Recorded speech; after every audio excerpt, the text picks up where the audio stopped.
4, 3, 2, 1. You'll never have the sacred stone. Oh, this you crazy mother.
What we do here is go back.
Hey everyone, it's Steven Jensen here, and I'm joined today by Issa, or with Issa, however you say that. Issa, the Demon Diva, who is one of my favorite people on the internet and has the cutest, coolest dog in the world, Lil Roman. So she's someone I've been looking forward to having on the show for a long time now. So everybody welcome Issa onto the show. And Issa, how you doing today? I'm doing good. I'm excited. Thank you so much for having me. Big shoes to fill. I love my girl Jessi, so I'm excited to be trying to pinch hit for her. Yeah, well, we're very, very happy to have you on. So I know that everyone in the chat, anyone who's asking, Jessi, of course, still, very busy with her newborn Savannah, and she's got Scarlett and a lot of stuff going on. So it's just one of those things. We're just waiting for Jessi to come back. She's here in the chat though, so that is her with that highlighted thing there in the chat. So Jessi's here watching, and so you can kind of interact with her there. And yeah, what we're gonna do today is basically, any super chats y'all got, any donations, that always takes priority. So if you have anything you want to say, anything that you want read out, any questions you want answered, this is going to be answered live right here on the air. And then I put all the audio up the next day on the Fight Talk podcast feed, so everybody will hear the audio version as well. So get your answers or questions in there, get stuff answered, say your statements, all that good stuff. And before we get started, I do want to hit up a super chat that we had from Corey Williams before we got started. Corey said, came late. Oh, sorry, this was actually a few days ago. I think Corey Hummel had a super chat earlier that I missed. Give me just a second, y'all. My Streamlabs is behind. Corey Hummel says, lots of love, prayers, and positive vibes for everyone. Get well, Jessi. So, thank you, Corey. Big supporter of the show. Great to see you in here again. And Jessi, with the super chat on her own channel, says, love you too. Thank you for being here, Issa. Send my love to Roman as well. So, yes. Thank you very much. Roman is getting a haircut right now, so he's not even home. I know. Y'all don't understand how disappointed I was when I just heard that before we went live. I was like, hey, Issa, like, you know, little Roman, he can be on the show today. And she was like, he's getting his haircut. And I was like, what do you mean he's getting his haircut? I'm hoping that he makes it back home before we go off the air. We'll see. Well, the good thing for Roman is that he's kind of like the unofficial mascot of the podcast anyways. So his picture is shown often on this show. Like in the intro just then, his picture comes up during that, like when he's watching that picture you sent me of him watching me and Jessi. So he's the background on my computer. That picture is the background on my computer. It's so funny. Like when I have family come over to watch football, I mirror my computer screen into my living room so I can watch the game off my computer. And my parents were like, whose dog is that? Like, like whose dog is your computer background? And then I explained to them who Roman was and who you were and all that stuff. And very, very wholesome. So he's the best. He has an attitude problem though. But I'm sure you know, because you know Yorkies, but he's a handful, really. Yorkies are the best though. Like Mm-hmm. I love them so much. He's just these cute little dogs, man. It's funny. Like I've had to like go off and like find ways to justify it because I've told you like my family, my friends and stuff are like, why in the world would you get a Yorkshire Terrier? And I'm like, yo, Brett Favre's got a Yorkshire Terrier. Seth Rollins has a Yorkshire Terrier. Like there's dudes like that I'm fans of that have Yorkies. So like it's not like it isn't weird. That's what I'm trying to say. They have a huge attitude. I think my nephew has a German Shepherd, and Roman has more attitude than that big ass dog. Like I love their personality. You have to have one to understand it. I think once you have one, you can't really go back to any other breed. Yes, I couldn't agree more. Oh man. Well, today what we're probably going to talk about mostly is Bobby Lashley winning the WWE Championship. So that was, in my opinion, a great moment in wrestling and something I'd been looking forward to for a while. I guess we'll start off with that, Issa. Like, how did you feel seeing Lashley defeat The Miz last night to win the championship? I was so happy for him. It felt not only deserved, but mostly well overdue for Bobby Lashley. I'm a big fan. As you know, I'm a huge fan of MMA as well as I am wrestling. I'm just a big fan of combat sports in general. And I just know that Lashley is such a badass, and it felt like for so many years, WWE just had it so wrong with him, with the way they were booking him. And it was meant to be. It happened organically. MVP revived his career. Just everything about it just felt like the right time. And I just love it when it happens organically. And it was perfect, honestly. The Miz was quite entertaining throughout the night, though. Yeah, I mean, it was entertaining, but it was frustrating but it worked. See, this is the thing. Yeah. Is like, I didn't realize on a man bun we're showing today. Usually it's a little bit lower. All right. You look kind of like Hangman Page. He kind of wears it like that. But anyways, the thing for me was I only watched Raw because I wanted to see Lashley win the title. So, and because I knew we'd be talking about it today. But usually, Raw is really hit or miss for me. Like, I watch it if like I'm interested in something. If not, I just don't bother. But this show, I tuned in. Then they're like, okay, it's going out at 9 p.m. And I'm like, okay, great. I'll tune back in an hour. I know that McIntyre and Sheamus had a really good match, so I want to give them credit for that. Yeah, so it was amazing. Should have been on a pay-per-view, honestly. I totally agree. And I was impressed by that. Like, that did keep my attention. When I saw they were going at it, I was like, okay, I'm going to keep watching this. And then before I know it, it's like 15 minutes till 9 p.m. Eastern. So I'm like, okay, great. I'm just going to keep it on. And then hopefully Lashley wins the title. And then I can bounce and don't have to watch the rest of the show. Because I figured, the rest of it's going to be like Retribution and Nia Jax and other stuff I'm just not interested in. So I'm like, okay, I'm just gonna tune out after Lashley wins the title, and then they do the whole Miz is like, oh, my stomach hurts. And I'm like, oh no. I'm gonna have to call you out right now and just I know you've been watching wrestling long enough to know that there is a title change is gonna happen on the main event at the end of the show, no matter what they try to sell you the beginning of the show. Oh no, for sure. Well, what I started worrying about was that they just weren't gonna do the match at all. Right. I was like, I thought they weren't gonna do the title change. I thought they were gonna figure out a DQ or an interference. I'm with you on that one. You're right, because even at the end of the show, I was like, he's gonna figure out something to get away with this until Fastlane. Yeah, I probably spoke. What I really meant to say was like they were advertising it for 9 p.m. I didn't think that like he would really win the title at 9 p.m., but I was hoping he would. But I figured there'd be some sort of reason why. I figured the match just wasn't going to happen yesterday. I figured like that was going to be like their reason for pushing it off to the pay-per-view or whatever. And then they rescheduled till the next hour. And I'm like, well, this is even weirder because like if they didn't do it at 9 p.m., like why would they do it at 10 p.m.? Like surely they do it at the end of the show, like what you were saying. And he comes out and then just gets himself, counted out. And I was like, okay, two ways that I can look at this. Either Lashley wins the title at the end of this show and it's all worth it, or fuck this company, because this is you're making me watch this whole 3 hours. Like it worked. Congratulations. You got me to watch all 3 hours. That was the whole point. You fell for it. I guess I fell for it. It's like I saw it coming, but like I just accepted it happening to me. Now, to be fair, I did have some friends that hit me up that were like, yo, just tell me what happens at the end. Like they tuned out after 9 p.m. They were like, it's not happening. Like let me know what happens. I'll watch your show tomorrow or whatever. So I don't know, but I guess this is a long roundabout way of saying by the end of the show, I did like how it all turned out, because Lashley just beat the hell out of it. Like it wasn't a match. Like he went out there and just squashed the Miz for the title after all that. As he should have. Exactly. And it made it worth it. So yeah, it sounds like you agree with like this all kind of working out for the best, but it was frustrating getting there for me. I liked it. There's nothing that I like more when it comes to Raw and it being 3 hours than a story told throughout the show that makes you have to stay tuned in, right? Because if you have to sit here and watch it, then make me have to stay invested.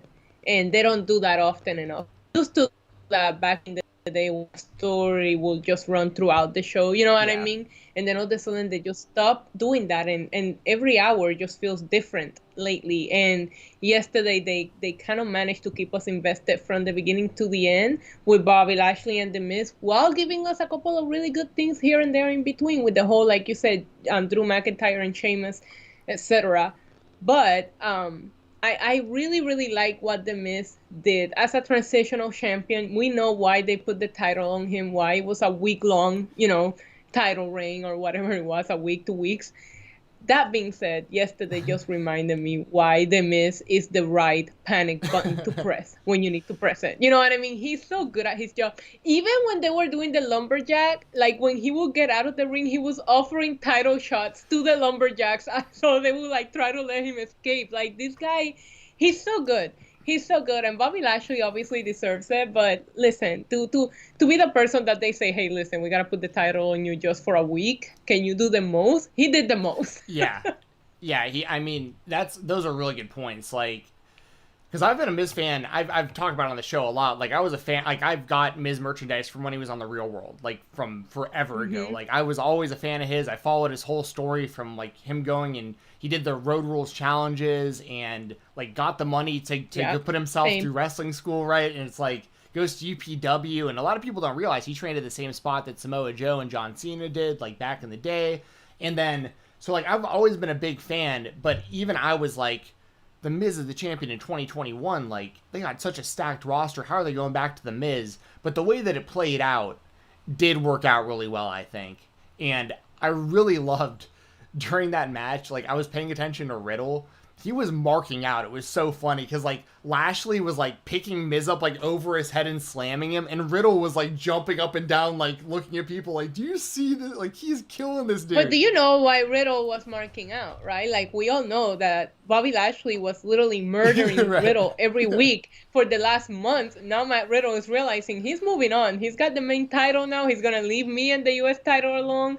So he's just celebrating that he gets to stay alive. Yeah. Yeah, I agree. I was kind of thinking that too. I was like, every time we've seen this happen, he winds up in the Hurt Lock, flailing his arms around, tapping out. Oh, man. Not remembering where he's at or his name or anything like that. I really liked it. And it was just funny. The more that the Miz got away with it, the more that I was like, you don't want to do this. Because the Hurt Business is like the mob of, like, the Raw. You know what I mean? Like, you have Roman Reigns playing that mafia boss style. I feel like the Hurt Business are the mob of Monday Night Raw. So it's like, if you owe them one, they're going to collect. And the Miz he didn't have a choice. It was coming. Whether it should have been last night, it should have been the week before. I'm glad they did it last night, though. I really think they were going to stretch this out until Fastlane, and that was a big fear of mine. Same here. So, especially throughout the night when it was like the stomach aches and the count out and stuff. I'm like, they're going to push this off to the pay-per-view. Like, these mother effers. Like, these, like, and I'm glad they did it last night, too, because, like, I would have liked to see it last week, because kind of for the same reason. I tuned into Raw last week because I watched Elimination Chamber, so I was like, oh, Lashley's the one who basically won the title for the Miz right there. So I bet Lashley might just win the title tomorrow night, because I figured the Miz would be a really short-term thing. But it was smart of them to like tease it last week, promote it this week, get people interested, and so it did play out really well. We had a super chat that I don't want to forget here from Ahmed. Thank you very much, Ahmed. You're always supporting the show. Very much appreciated. Says, from Wrestling Inc. over here. Glad to have you, Issa.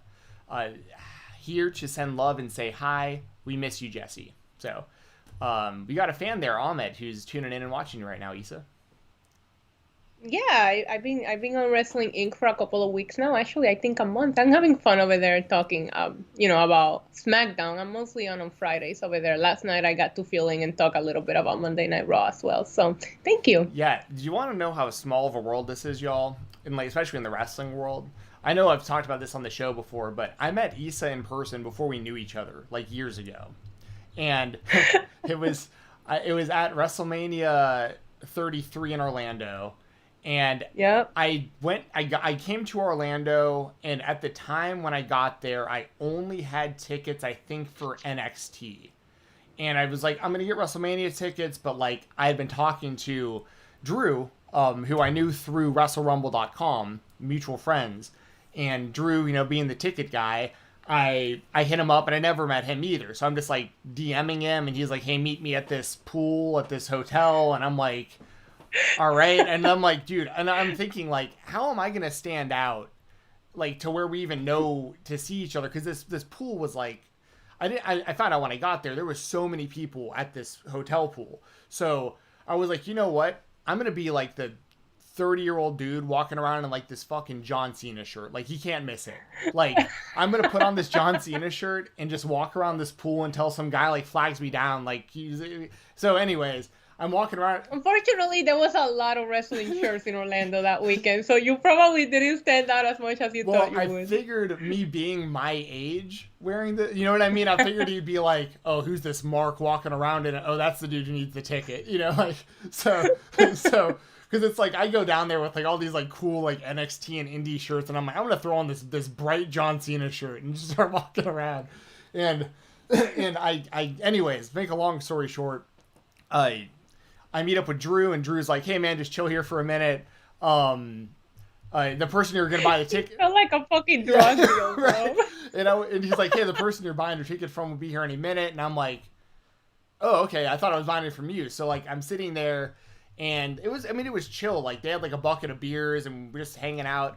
And then I went to buy my ticket from you. And the ticket was great. Yeah. Like, they were the... Oh, it was great seats. I think I was only one session over from you. It was that I needed an extra ticket.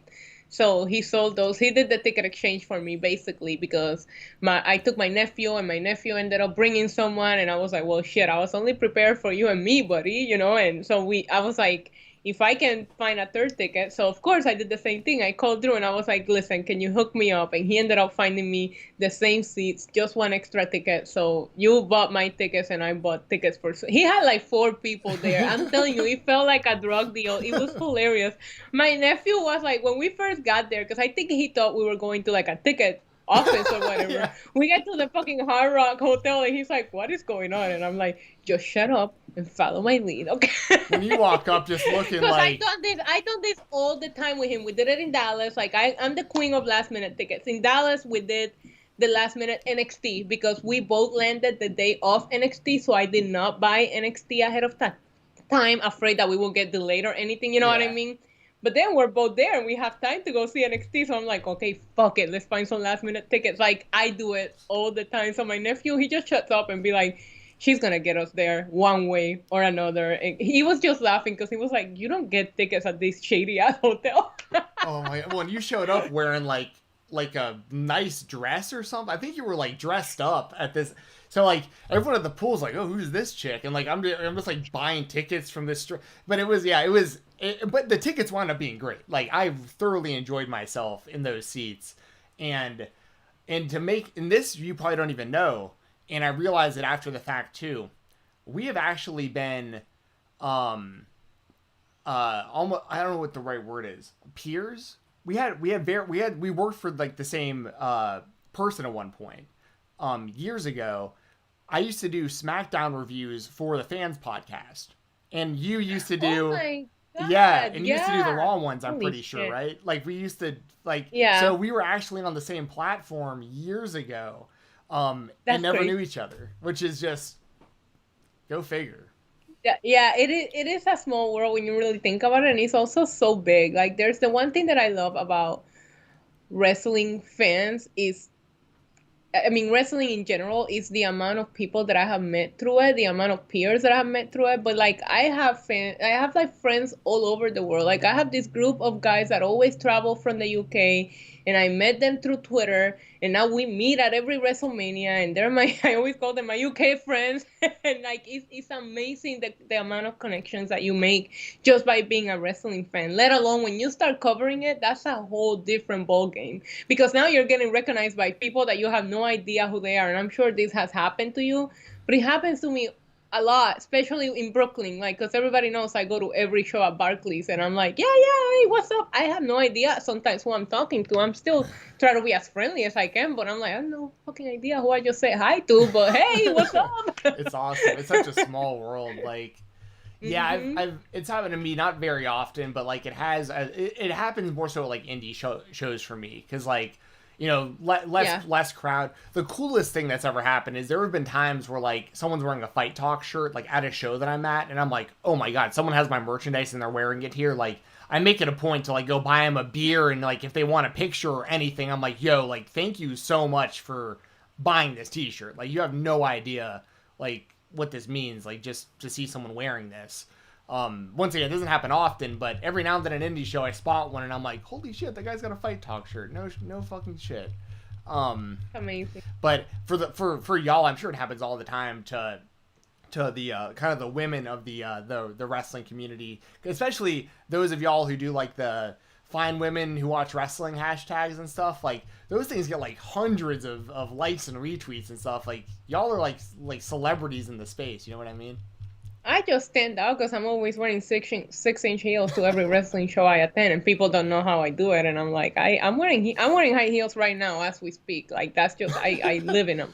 So like when people are like, wait, I went to WrestleMania in heels, and they're like, you made it all 9 hours, and I was like, yeah, and I partied afterwards in them. Like I think that's probably why I always stand out, because I'm actually, for a Puerto Rican, I would say I'm quite tall, let alone when I put on the high heels, so I literally stand out, I guess. Oh, I love it. We had another donation here from Ahmed, the same guy who likes watching you over at Wrestling Inc.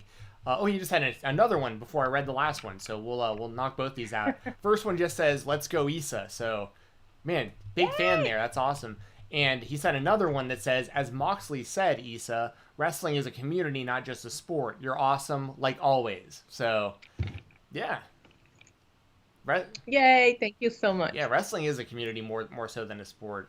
That's something I like so much about Moxley right now is he's really, his promos seem very, very genuine. And when he says stuff like that, you really believe it because, I mean, that dude's out there doing blood sport events. Like, he doesn't need to be showing up at, you know what I mean? He doesn't need to be showing up at Josh Barnett's blood sport. And, like, he does it because he loves, like, fighting and wrestling and just wants to, it's like his escape in his art. I think it's so cool. Listen, I'm the number one Dean Ambrose. Dean Ambrose, keyword there, hater there is. And the reason why that was is because he never felt genuine to me. And I always thought he's not a WWE guy. You need to let this guy just be wild.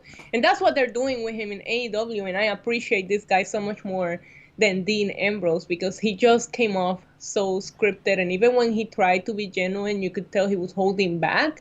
And now that I see him, I really do wish WWE would have given this guy a chance because he would have been huge. But whatever, he is where he's meant to be. This guy's crazy. He doesn't want to be filtered. He doesn't want to be censored. And I'm here for it. He's somebody that, just like Bobby Lashley a year ago, there's a couple of wrestlers that have really turned me around from when I felt, from where I was with them, a few years ago, or a year ago, to where I'm with them now. And Dean Ambrose to Jon Moxley is a big one that kind of turned me around. Yeah, and I like that you mentioned that because I say that all the time. Like, there are certain wrestlers that I'm just not a big fan of, and I'll talk about that on the show and stuff. And I always make sure to let people know my mind can be changed. Like, there have been plenty of wrestlers, like Marco Stunt. I used to watch him wrestle years ago at, like, bars and high school gyms. And, like, at first I was like, this guy, like, his height and I don't know if I could ever get into this. And after I saw him a few times, I was like, you know what? Marco Stunt's really damn good. I really shouldn't be hating on this guy. Like, now I'm, like, a huge fan of his. Like, there's been plenty of wrestlers like that where, like, at first I didn't get it or I didn't like it, or maybe they changed a little something or other about themselves, but wrestling fans need to have an open mind about that. Like, just because you're not a fan of someone right now doesn't mean it's like the whole, like, look at Roman Reigns. Come on. Roman Reigns had the biggest hater pool there is in WWE, and now everybody's in the bandwagon. And I'm enjoying it because I've been here since day one. You have. But it's just funny to see the ones that have not been here since day one when you call them out and be like, weren't you hating him like 2 years ago? I do it just for the laugh because it's like, I remember you, and then they go, no, all I said was, and I'm like, don't take it back. It's okay to say that you appreciate a character change. Wrestling characters have to evolve because wrestling never stops. If you have the same guy over and over for like 10 years, you're gonna end up hating them eventually. They have to change, which is what they need to do with Drew McIntyre. Don't get me started on that. But anyway, we can talk about that. I'm just saying, like, even Bobby Lashley, I'm telling you, like, what, a year ago he was doing that whole Lana bullshit. You really think if you would have told me then that I was gonna be sitting here clapping because he's the top guy on Raw and being booked like it, I would have probably laughed. Yeah, that's a great point too, because, like, my whole thing with Lashley, his whole career has been, he checks every box except for the promo. His voice doesn't match. Well, it's similar to Brock, like, and that's why. I was just gonna say the Brock Lesnar syndrome. It is, and they fixed that right away with Paul Heyman for Brock. So Lashley for a minute had Leo Rush, who I thought was doing a fantastic job, and whatever happened there happened, and Leo's back out on the Indies, but MVP has been perfect, and the Hurt Business has been perfect for that character. So that box that was missing, that whole promo box, it's been fixed. So he checks every box for me now, and I have no problem at all. It's kind of similar to Moose over an Impact. For years, I didn't really see what the big deal with him was. But over the last 6 months, the last year, he's tweaked some things. There's been some character development, and, like, it's a totally different thing. If you ask me now, should Moose be Impact Champion, I'd be fine with it. But, like, a year ago, I'd have been like, no, I think that's a bad idea. Like, it's these little changes. Same thing with Roman Reigns. I was one of those, and John Cena is the same thing for me. I hated on these guys for years, and then they changed a little something or other. For Roman, it was the heel turn. John Cena hasn't changed anything but his hairline. Well, the thing for John Cena was the U.S. Open Challenge. That's what. Oh, that was the best. That was the best. Because he proved he can wrestle and he can go toe to toe with the best like indie guys in the world, and I think he elevated that whole group of people when he wrestled them, like guys like Sami Zayn and Stardust and Neville and these guys who were like mid card guys. They when they were John Cena went toe to toe, had good matches and came out on the better end. When Kevin Owens came out with that NXT title, that whole thing changed my entire life. It was so good. And the fact that John Cena let him go over, but not even that. It's the fact that John Cena was winning these matches. And when you can elevate your opponent when they lose, you're really, really good at your job. Because typically it takes a pin or a win for somebody to be elevated. John Cena was elevating these guys while still beating them, and that is humongous. Yes. That's actually what Roman Reigns is doing right now. Look at Jey Uso. Jey Uso didn't win any of his matches against Roman Reigns, but now we see him as what? Main event Jey. You forgot that he's a tag team wrestler. That is such an art to be able to do that in wrestling. Yes, 100%. Yeah, the Owens thing the only thing with that, because I'm a huge Kevin Steen fan, like I was so stoked with him as the NXT champion. I thought he like really made that brand, like the brand mattered, but like it started to really matter, I think, when he was the champion. Then Finn Balor took it to like the next level with his title reign. But man, if they would have just left it there, like if Owens would have just beat Cena, but then not lost to him the next 2 times they wrestled, like we could be talking about Kevin Owens on the same level as like a John Cena or Roman Reigns, I think, if they would have just kept that push strong and kept him protected. I was always bummed that they made him lose to Cena twice after he beat him. Yeah, I think that Kevin Owens had a lot of momentum. I think they recovered that when Triple H helped him win that Universal title, and then it was that Goldberg bullshit that kind of like brought him back down. That's a great point. But I do think that at that moment when Triple H turned on Seth and helped Kevin win, he fell back up there. For me, at least. Again, I'll never forget the ending of that Raw. It was so exciting. Like, I didn't even know how to act because Seth is one of my favorites ever. So it was like I was not expecting it. That being said, I do think the Goldberg thing really, really hurt Kevin Owens. I don't know that he hasn't felt that big since then, for me at least. And luckily, like, I don't watch Smackdown a ton, but I catch like clips of what I hear. Wow, okay, bye. Well, no, it's because it's Friday nights. With me being as involved in like on the indie wrestling side as I am, most indie shows that I watch drop on Friday nights. So like, I have to really watch one or the other. So yeah, I'm sorry, but here's the thing: I always go out of my way to watch Roman Reigns' stuff, and I always go out of my way to see what Daniel Bryan and Kevin Owens are doing. So though it looks like Kevin Owens has actually been handled really well lately on SmackDown. Same with Daniel Bryan. Looks like they're trying to maybe push Cesaro a little bit. But my thing is, as long as they make that outlier where Roman Reigns is above everyone else, like they need to do that. Like Roman Reigns needs to be unbeaten. I mean, I'm talking till like next WrestleMania, maybe like a whole nother year. Yeah. You know? I think that Roman Reigns feels in a whole different level than everybody else in that show. And that show is stacked. This last Friday, I was just talking about how much fun it was to watch it. It didn't feel the 2 hours flew by because it was like good feud after good feud after good feud. And we didn't even see everybody in the roster. Like Kevin Owens wasn't there. Bayley wasn't there. The tag team champs weren't there. You know what I mean? And that's what I like. SmackDown feels a lot like NXT did back in the day when Finn Balor was the champion. You know, you will watch for 2 hours and you still couldn't get enough. But I do think that Roman Reigns just feels in a whole different level. He comes out and he just owns the place. It's his show and you can just tell, which is why I am a bit worried about what's going to happen with Seth Rollins. I almost wish they would have drafted him to Raw because I feel like Raw could use him a little bit more because SmackDown is so stacked. Yeah. Like even when Seth's music hit on Friday, it was a big like, oh shit, yeah, he's back. And I don't ever want to feel that way about Seth Rollins. You know what I mean? I want to be looking forward to his segments, not forgetting, oh yeah, he's on this show. Yes. Hannah! Yes, we got a few super chats to get to. Thank you very much, Hannah. I'll get to these here in just a second. What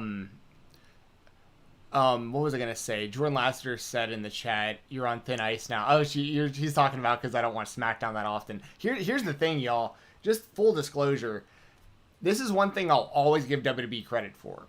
is their production. Because even if I don't watch SmackDown for an entire month, and I don't even watch Raw for an entire month, if I watch the pay-per-view, it will be completely explained to me through video packages what I'm watching. Like, I'll know what the feud is, I'll know all the highlights of it, I'll know who won the matches leading up to it, I'll know the whole story, and all I gotta do is watch the pay-per-view.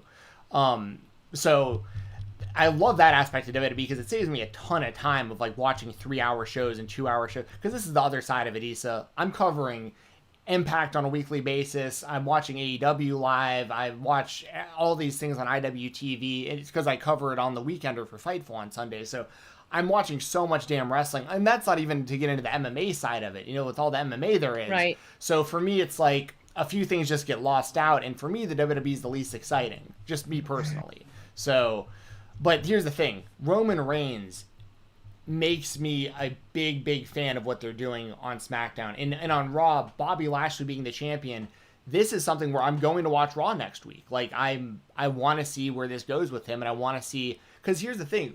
Let me address these super chats first, then I'm going to ask you this question, okay? Mm-hmm. So first, Ahmed with another super chat. Thank you so much, Ahmed. I think he had something that he said in the chat to go along with it. So if this doesn't make sense, we'll figure it out. Says... One Dean Ambrose promo I still remember was when he wore a gas mask and said, "Do you have any idea what it's like to live with somebody who's..." Okay, I know what you're talking about. Yeah, so Ambrose would agree. Like, he said in interviews since he's left the WWE that whole heel turn when they were making him wear a gas mask and making him get shot in the ass by doctors on screen and stuff, like, that's when he realized, like, I'm not re-signing with this company no matter what they offer me. So, yep. I agree. What did you think about that, Issa? They went so wrong with that because I felt like while I hated everything about it, I'm a big fan of The Shield. I don't know. My turn on Dean Ambrose happened when The Shield broke up because I will never blame Seth Rollins for anything because he does no wrong in my eyes. So, of course, I took all my anger of The Shield breaking up on Dean Ambrose. And the fact that they took the night that Roman made that announcement to turn him heel, and then the direction that they went with that was so wrong because the emotions were there for the heel turn. But in my opinion, it just didn't need to happen that night. So I was already kind of like, I don't know that this was the right call. I think a lot of people felt that it was because people were emotional. I didn't like it. And then they went in that completely weird direction. And when I heard him on the podcast talking about how that was really the thing that made him go, yeah, I'm not re-signing. Yeah. I don't blame him. Like, this is like, that was too real. And they hadn't cut some promos. And there was things that he said he didn't even say that they wanted him to say about Roman Reigns. And it's like, these dudes traveled together. That's like his brother. Why would you, like, it was very not tasteful on WWE, in my opinion, and thank goodness that Roman is healthy and killing it right now, but it was just like, you don't mess with that when there's a real life situation going on. And me personally, I've been through cancer more than once, so I just don't fuck with that. Sorry for the language. You don't mess with that. You know what I mean? So it's just like, don't do that. And I didn't like it, and I don't blame him for making his mind at that point. I agree with you. I remember that promo. I will never forget that promo. It was stupid.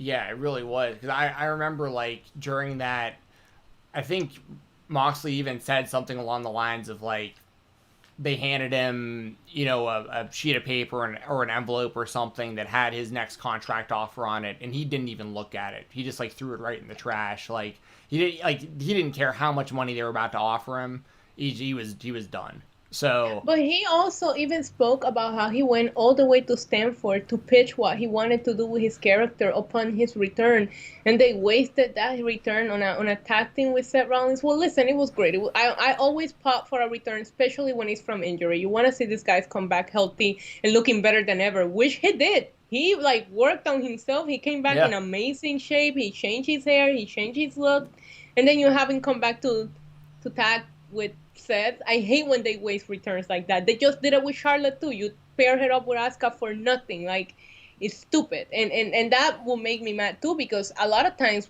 you blame them for not... Sometimes they say these wrestlers need to open their mouth when they're not happy with what creative is giving them. But a lot of them do it, and they still don't get given another opportunity, or don't get, talked to about, okay, what is it that you want to do? So I feel like he tried. You know what I mean? But he wasn't. I don't know. He wasn't it, I guess.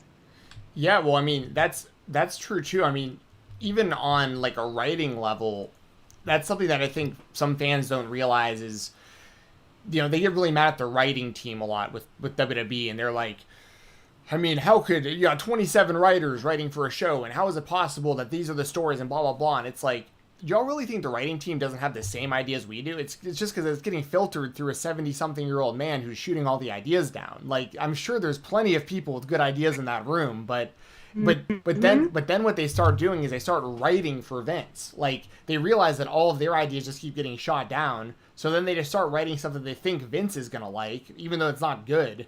So that's like the spot that we're in with some of the stories. But yeah, it's interesting times. And then Hannah had another super chat. Thank you very much, Hannah. Says Roman unbeaten till next Mania, then he faces The Rock at the first full Mania back. I could totally see that happening. I think that The Rock and Roman Reigns is like the best. It makes just complete sense, especially if Roman keeps like enslaving his family members. If he gets like, Jimmy Uso like under his control, and like, even if they brought back other family members, like, who knows? You could take really anyone from that Samoan family and like put them in that stable as like Roman controlling them, and then The Rock comes back to try to like free his family. But the thing for me is like I want to see him beat The Rock also. Oh yeah, he has to beat everybody. Roman should just retire with the Universal title. Like, it should be some Bruno Sammartino record-breaking title. Honestly, listen, I'm a Roman mark. That's what I've been told. So. yeah. I want to see him beat everybody. Well, I want to see him beat everybody too. I want to see him beat The Rock. I want to see him beat Tamina. I want to see him beat Naomi, the other Uso. I want to see him beat everybody. Yes. Yeah, same here. I mean, they have such a unique opportunity here to really, because my thing is, if he beats The Rock at WrestleMania, there's going to definitely be a percentage of fans that go, well, if he beats The Rock, then like, who beats Roman? Like, they're going to be out of people. He's going to beat everyone on SmackDown. He'll probably, beat everyone on Raw. Right. It's going to be like, who's going to finally beat this guy? But what I think they should do is, kind of over the next year, you have Roman. I mean, they can do Roman and Goldberg. I wouldn't care as long as Roman just destroyed him. No, stop it. Don't manifest that. As long as the match is the bell rings, Roman spears him and puts him in a guillotine choke. Like, I'm not here to watch Roman shirtless for only 2 minutes. I'm gonna need a longer match. Well, that's the thing. Because I'm just trying to think of people, because they can do him and Brock again with Brock as the baby face, and I think that'd be interesting because Heyman would be in the middle, and you'd have to kind of not like, you don't know who Heyman's going to align with, kind of like Lesnar and Punk, years back. So they have some cool opportunities there. But then I think WWE needs to be really careful in paying attention to how they treat like the bigger names they have in NXT right now, because those are going to be the people who are like potentially going to be able to beat Roman years from now, I think. And that's how you make like new real stars, because the people we've already seen, there's nobody in NXT right now that could beat Roman Reigns, not even years from now. Well, but that's the thing is like right now you look at their current people that are like main players on Raw and SmackDown, and it's all these people we've seen kind of like lose their luster over time, like the people we've mentioned, guys like Cesaro, Daniel Bryan, Kevin Owens. Like, these are all great wrestlers, but none of them are going to be like your next John Cena at this point. But I know you probably don't like it with the size difference, but like I would have no problem if built correctly, if someone like Adam Cole. Yeah, I'd be fine with someone like Adam Cole. Like, they need to push. It's got to be somebody who's got. I mean, he might be getting up there in age though by that time, but there's got to be. He's someone never new. getting up there. He's never getting up there. Literally, okay. It's not Adam Cole. It's not it. Let's move on. Maybe Karrion Kross, and I don't know, that TikTok style entrance of his. I mean, Karrion Kross would make. But once again, we're also talking years from now, so there's going to be people who get signed. For all we know, it could be someone who's big in AEW right now winds up jumping over. Who knows? A couple years from now. But that's what they have to be planning for. Is like, Roman needs to get to that spot, and he needs to be the top guy. But they have to have some sort of plan. It's similar to the Brock Lesnar thing or the Undertaker streak. Like, the Undertaker streak, Brock winning that, like, Brock didn't need to win that match. Like, I don't hate the idea of it, but like, it didn't, like, had it been Roman, it would have been way bigger had Roman done it at WrestleMania when we were there in Orlando, I think, than had Brock beat the streak on WrestleMania 30. You know what I mean? Like, they have to have these long-term plans to know what they're going to, like, you can't just build somebody and make them the top person with no plan at all of, like, okay, who else can we get to this level? Because then you get John Cena situations where they get so big that they leave the company, and then you just don't have any stars.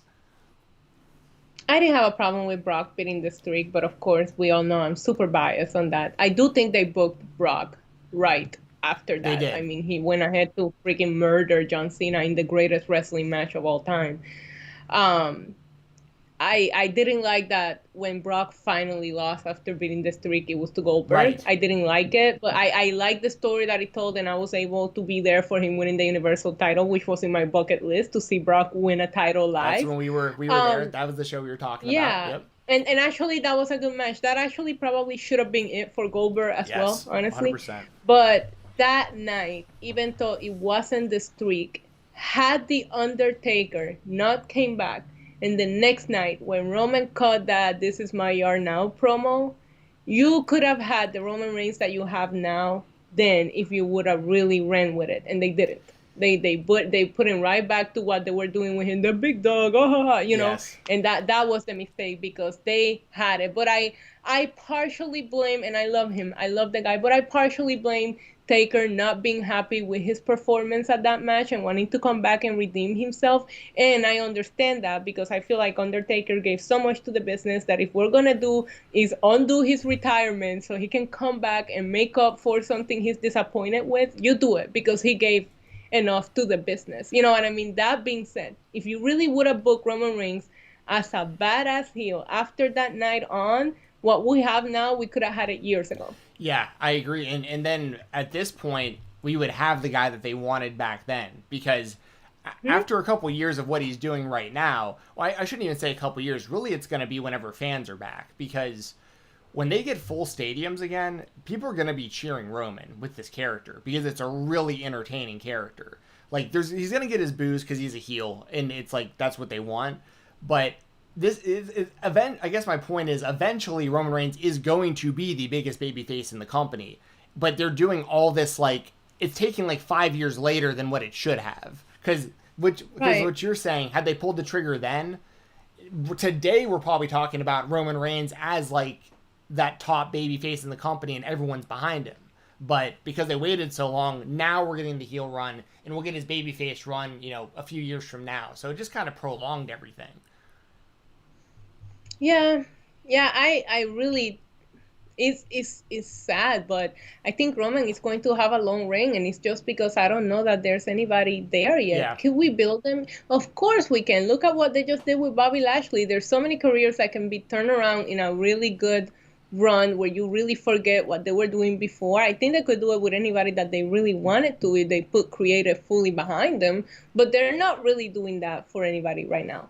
So I think that Roman is going to have a long reign. I hope that they don't do anything stupid and let him keep it. Not because I like Roman, but because when that win happens, it needs to be massive and it needs to go to the right person. Yeah, 100%. And like you said, the right person may not be there at the moment, but hopefully within the next 2 years or so, they have found the person that, because that's the thing with, like, I know you were saying like Adam Cole will never be up there, but I hate that's the truth, because even Road Dogg said it like last year. He was like, you know, it's a shame Adam Cole isn't, you know, 6'4", because he'd already be the Universal Champion. And it's like, well, that's great. That's the mindset. Like, I really hope he doesn't ever, you know, wind up on Raw or SmackDown full time if that's like already what the stigma is.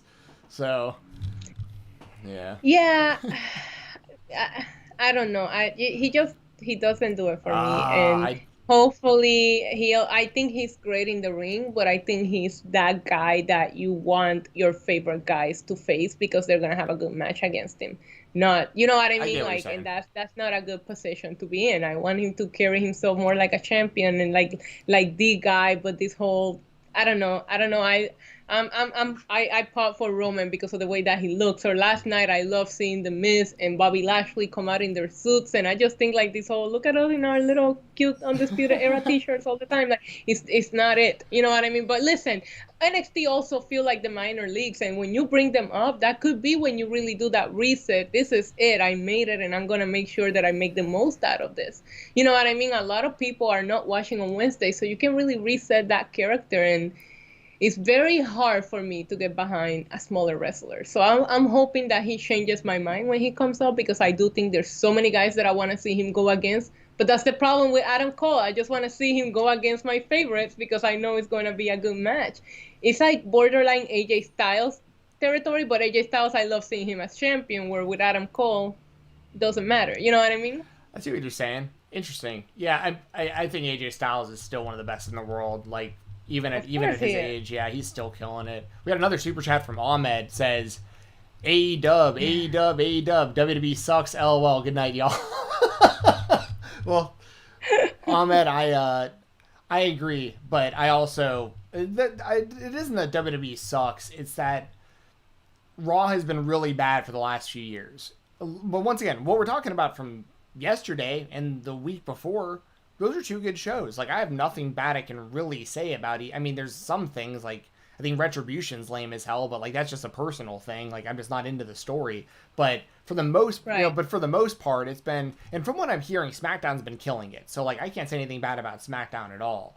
But yes, as a fan, I'm more interested in AEW, but I also have some serious bias there too. Like, you know, so. Well, I'm gonna say the opposite of what you said earlier, and which is my issue with AEW, is that every time I try to watch AEW, I feel very lost. If there is a match going on, yes, it's amazing in-ring action, right? But there's so many factions, there's so many guys with guys, and they don't do enough video packages or enough, let me stop and explain to you what is happening here. I'm hoping that if I tune into, what's the name of this pay-per-view? Revolution, yeah. On Saturday, I do know that they do a good job. The pre-show is basically all video packages.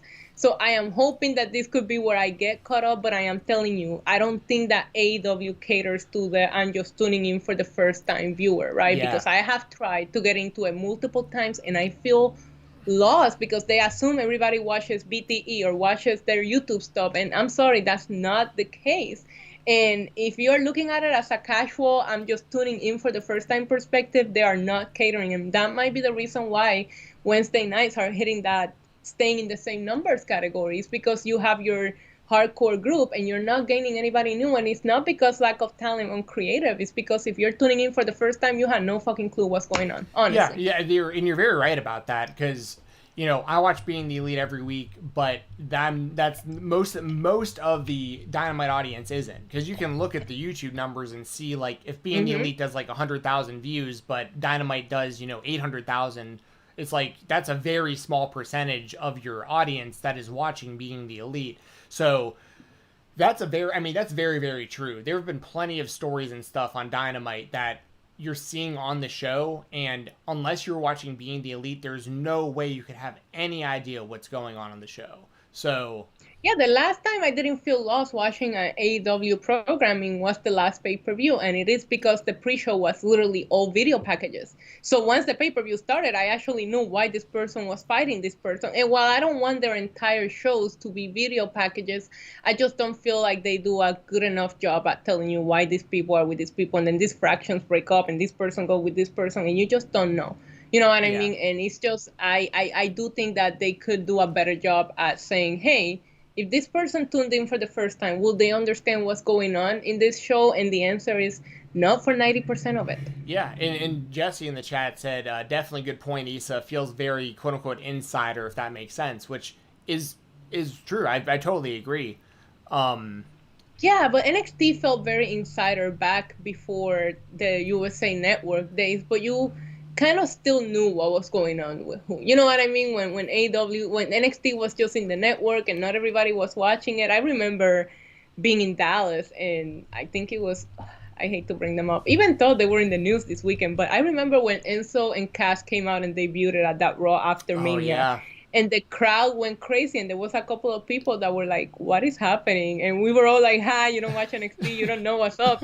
So and that's when NXT felt very insider, but you still knew what was going on and who was who, you know what I mean? I just hope that it's very hard for me to word that, and I'm glad that Jessi agreed in the chat, because AEW has a weird fan base and you cannot voice any constructive criticism. I want all wrestling to do well. I am a big WWE girl. I like the production value. I like all of that. But at the end of the day, I just want wrestling to be fun and for all of us to have fun watching it. And I hate it to feel toxic when you're talking about it. Like last night felt so good, right? Yes. Everybody was happy for Bobby Lashley. I want all of it to be that way. And you can't even criticize it in a way where I'm not being a hater. All I want to do is be able to tune in on Wednesdays and know what's happening. And they're not giving me that. But if you voice that to the community, it's like, oh, you're a hater, blah blah blah. You know what I mean? And that's another thing that turns me off a little bit about AEW. Yeah, I mean that definitely happens both ways though. Like but also part of it too is like I think a lot of people just like hate watch certain shows, which is like really frustrating for me. Like people who don't like Raw but they watch it every Monday and then just tweet about it all night. Oh my God, I can't stand that. Or I can't stand the ones that tweet and go, that's why I stopped watching. Why are you still tweeting that? Yeah, right. Like, I mean, I'm guilty of it to a degree. Like, even last night, like, I was, like, saying, like, fuck this show. And, like, Miz, like, ran out of the ring and stuff. I was like, this is so stupid. But then by the end of the show, I was like, hell yeah. Like, Lashley's the champion. This, like, I'm here for this. Like, this is great. So, but there's a lot of people that... Because I'm with you. Like, I want all wrestling to be good. Like, nothing would make me happier than to be excited to watch Raw every Monday again. I mean, this show was such a massive part of my life for forever. I mean, I've been watching the show since 1995. I'm 32 years old. I mean, I was probably like 6 or 7 years old whenever Raw started, and I was I was a WCW fan first, and I watched Nitro, and then I was doing the flip back and forth and the picture in picture with Raw and Nitro, throughout the 90s and the whole. Even in college, like I never stopped watching Raw. Like I'd be there in my dorm room when my friends were partying, and I'd be sitting there watching Raw on Mondays, and like I mean I love you should see the room I'm sitting in right now. It is full of WWE merchandise. Like, I mean, I've given them so much of my money over the years. It's embarrassing. So like, haven't we all? Yeah, sure. I'm sure there's a lot of us in that boat, but it's one of those things where it's like, trust me, I want the show to be good. And and knowing how good SmackDown has been, that really, I think that's a really good sign, because it shows that like, there is really good stuff happening that is getting put onto the TV shows. So I think it's trickling into Raw a little bit, because like I said, the last couple weeks of Raw I think have been good, and the Lashley stuff is good. I think Raw is improving, and I think that Raw is playing around with the pieces that they have, trying to figure out what it is that's working. You know what I mean? Because ultimately, if you really think about it, the WWE title storyline has Bobby Lashley, Drew McIntyre, The Miz. Like, I think that they're trying to figure out what is it that works. I feel like they thought, hey, listen, we tried it with Drew McIntyre. I think that Drew McIntyre needs a crowd. I think that this last year has exposed that there's people that can work perfectly without a crowd, maybe even excel, and there's people that need a crowd. Not just Drew McIntyre. I think Baron Corbin is another one that needs a crowd. I don't think he's done anything differently throughout this whole, pandemic era, while you have a Bayley who has completely just taken the empty arena era and just like gone to the moon with it, right? I think Drew McIntyre needs a crowd. So maybe this didn't work for now. I'm not saying it's not going to work, but they finally decided to say, okay, this isn't working. The fans are not happy. We're losing numbers. Let's try something new. And for that, I give them credit. I think that Monday Night Raw is finally starting to say, hey, we should probably try something different. So let's see where they go with it. I'm excited for Bobby Lashley. It's just, I think there's more excitement going on the SmackDown end of things that there is on Raw right now. But I think that Raw is getting there, and they're trying to give us something. Yeah, I totally agree. Ahmed with another super chat says, okay, now I like you less, Issa, LOL, but good night anyways, LOL, AEW. He is obviously kidding, but No, I know he is. It's just I want to get into AEW. I have a YouTube channel. Listen, I want to get all the views I can get, but it's hard for me to sit down and talk about a product that I don't understand because I would never want to talk about something without knowing what I'm talking about, Sure. right? And that's what I feel when it comes to AEW. That's why you don't see me tweet about it. That's why you don't see me chime in. I can only tell you how I feel, which is I just want to be able to understand the product. I'm excited for Revolution, so I will tell you that exploding. Like, they had me at exploding. As soon as they said exploding, I was like, I'm there. Yes. So I'm excited for that match. I think it's gonna be absolutely insane. I don't know anything else that's on the card, but I'm gonna watch just for that main event. Hell yeah. That's awesome. I got a random question for you about WWE, and I want your opinion on this. Mm-hmm. What is your opinion on Omos, or Omos, however you say it? The gigantic AJ Styles bodyguard. I like him, right? I think AJ Styles has elevated him a little bit. I just wish to have him do something. Maybe is he still green? I'm not too familiar with his work, right? I don't know if he's too green to wrestle yet. You know what I mean? But it just feels like how long are we gonna have him as the bodyguard before he really starts doing something? Because this dude is ginormous. He looks like a badass. He looks intimidating, and so far you haven't really made him look dumb. But I have to see him in the ring to be able to really form a full opinion. I like him with AJ Styles, but it's just because AJ Styles is such a little troll. Well, to be totally honest, like, you know, I think Lashley's, you know, the right guy right now, obviously. Like, I'm totally behind Lashley as the champion, but I want to see Omos as the WWE champion. I'm not even going to lie. That guy, like, because if he can wrestle even a little bit, which it looks like he can. I mean, he seems to be fairly athletic for his size, just based on like the few things we've seen him do. Like, I don't think it's a great Khali type scenario. Like, I think he's more mobile than him. I think he just seems more athletic. Just the way we've seen him kind of snatch people out of the ring and like choke slam people and stuff. Like, he looks like he knows what he's doing, at least to that degree. And if you have a guy who looks like him with his size, that's a real opportunity there to make like a real unstoppable like, it's basically like what they could have had with Braun Strowman, but like they just took way too long to actually pull the trigger. And I think that's why Omos is with AJ, because when they want Omos to be that guy, there is nobody better on that roster that's going to be able to bump around and make Omos look incredible than him and AJ Styles, you know? So like, Right. So I'm glad you said that, because personally speaking, I want to see them give a heavy push to Omos, even if he can just wrestle a little bit. I just want him to be able to do more than Braun Strowman, right? I feel like I never thought that Braun Strowman was it, right? Same. I've said it since WrestleMania 33 when he came out, when Brock came out the next night at Raw, and everybody was like freaking out over Braun coming out. I was like, he's not it. And I remember a lot of people telling me that night, Brock is losing the title to him. I was like, no, he's not. And then it became a joke how many times Brock beat him. Well, and remember, Brock punched him square in the face, and that's when I was like, oh yeah, he's not He it. gave him a receipt. He gave him a receipt. I agree. Yeah, no, I remember Strowman kneed him, and then Brock was like, slow the fuck down, and like punched him in the face. And for me, that was when I was like, he fucked with the wrong dude, man. Well, the funny thing about that, Issa, is like before that show, I had just bought these really nice headphones for my Xbox, and I watched the show off my Xbox, off like the WWE network. So I was like picking up all this sound that I normally didn't get on the shows, and it was like picking up them talking in the ring. Like, I was like, oh my god, I can like hear them talking better than I ever had before.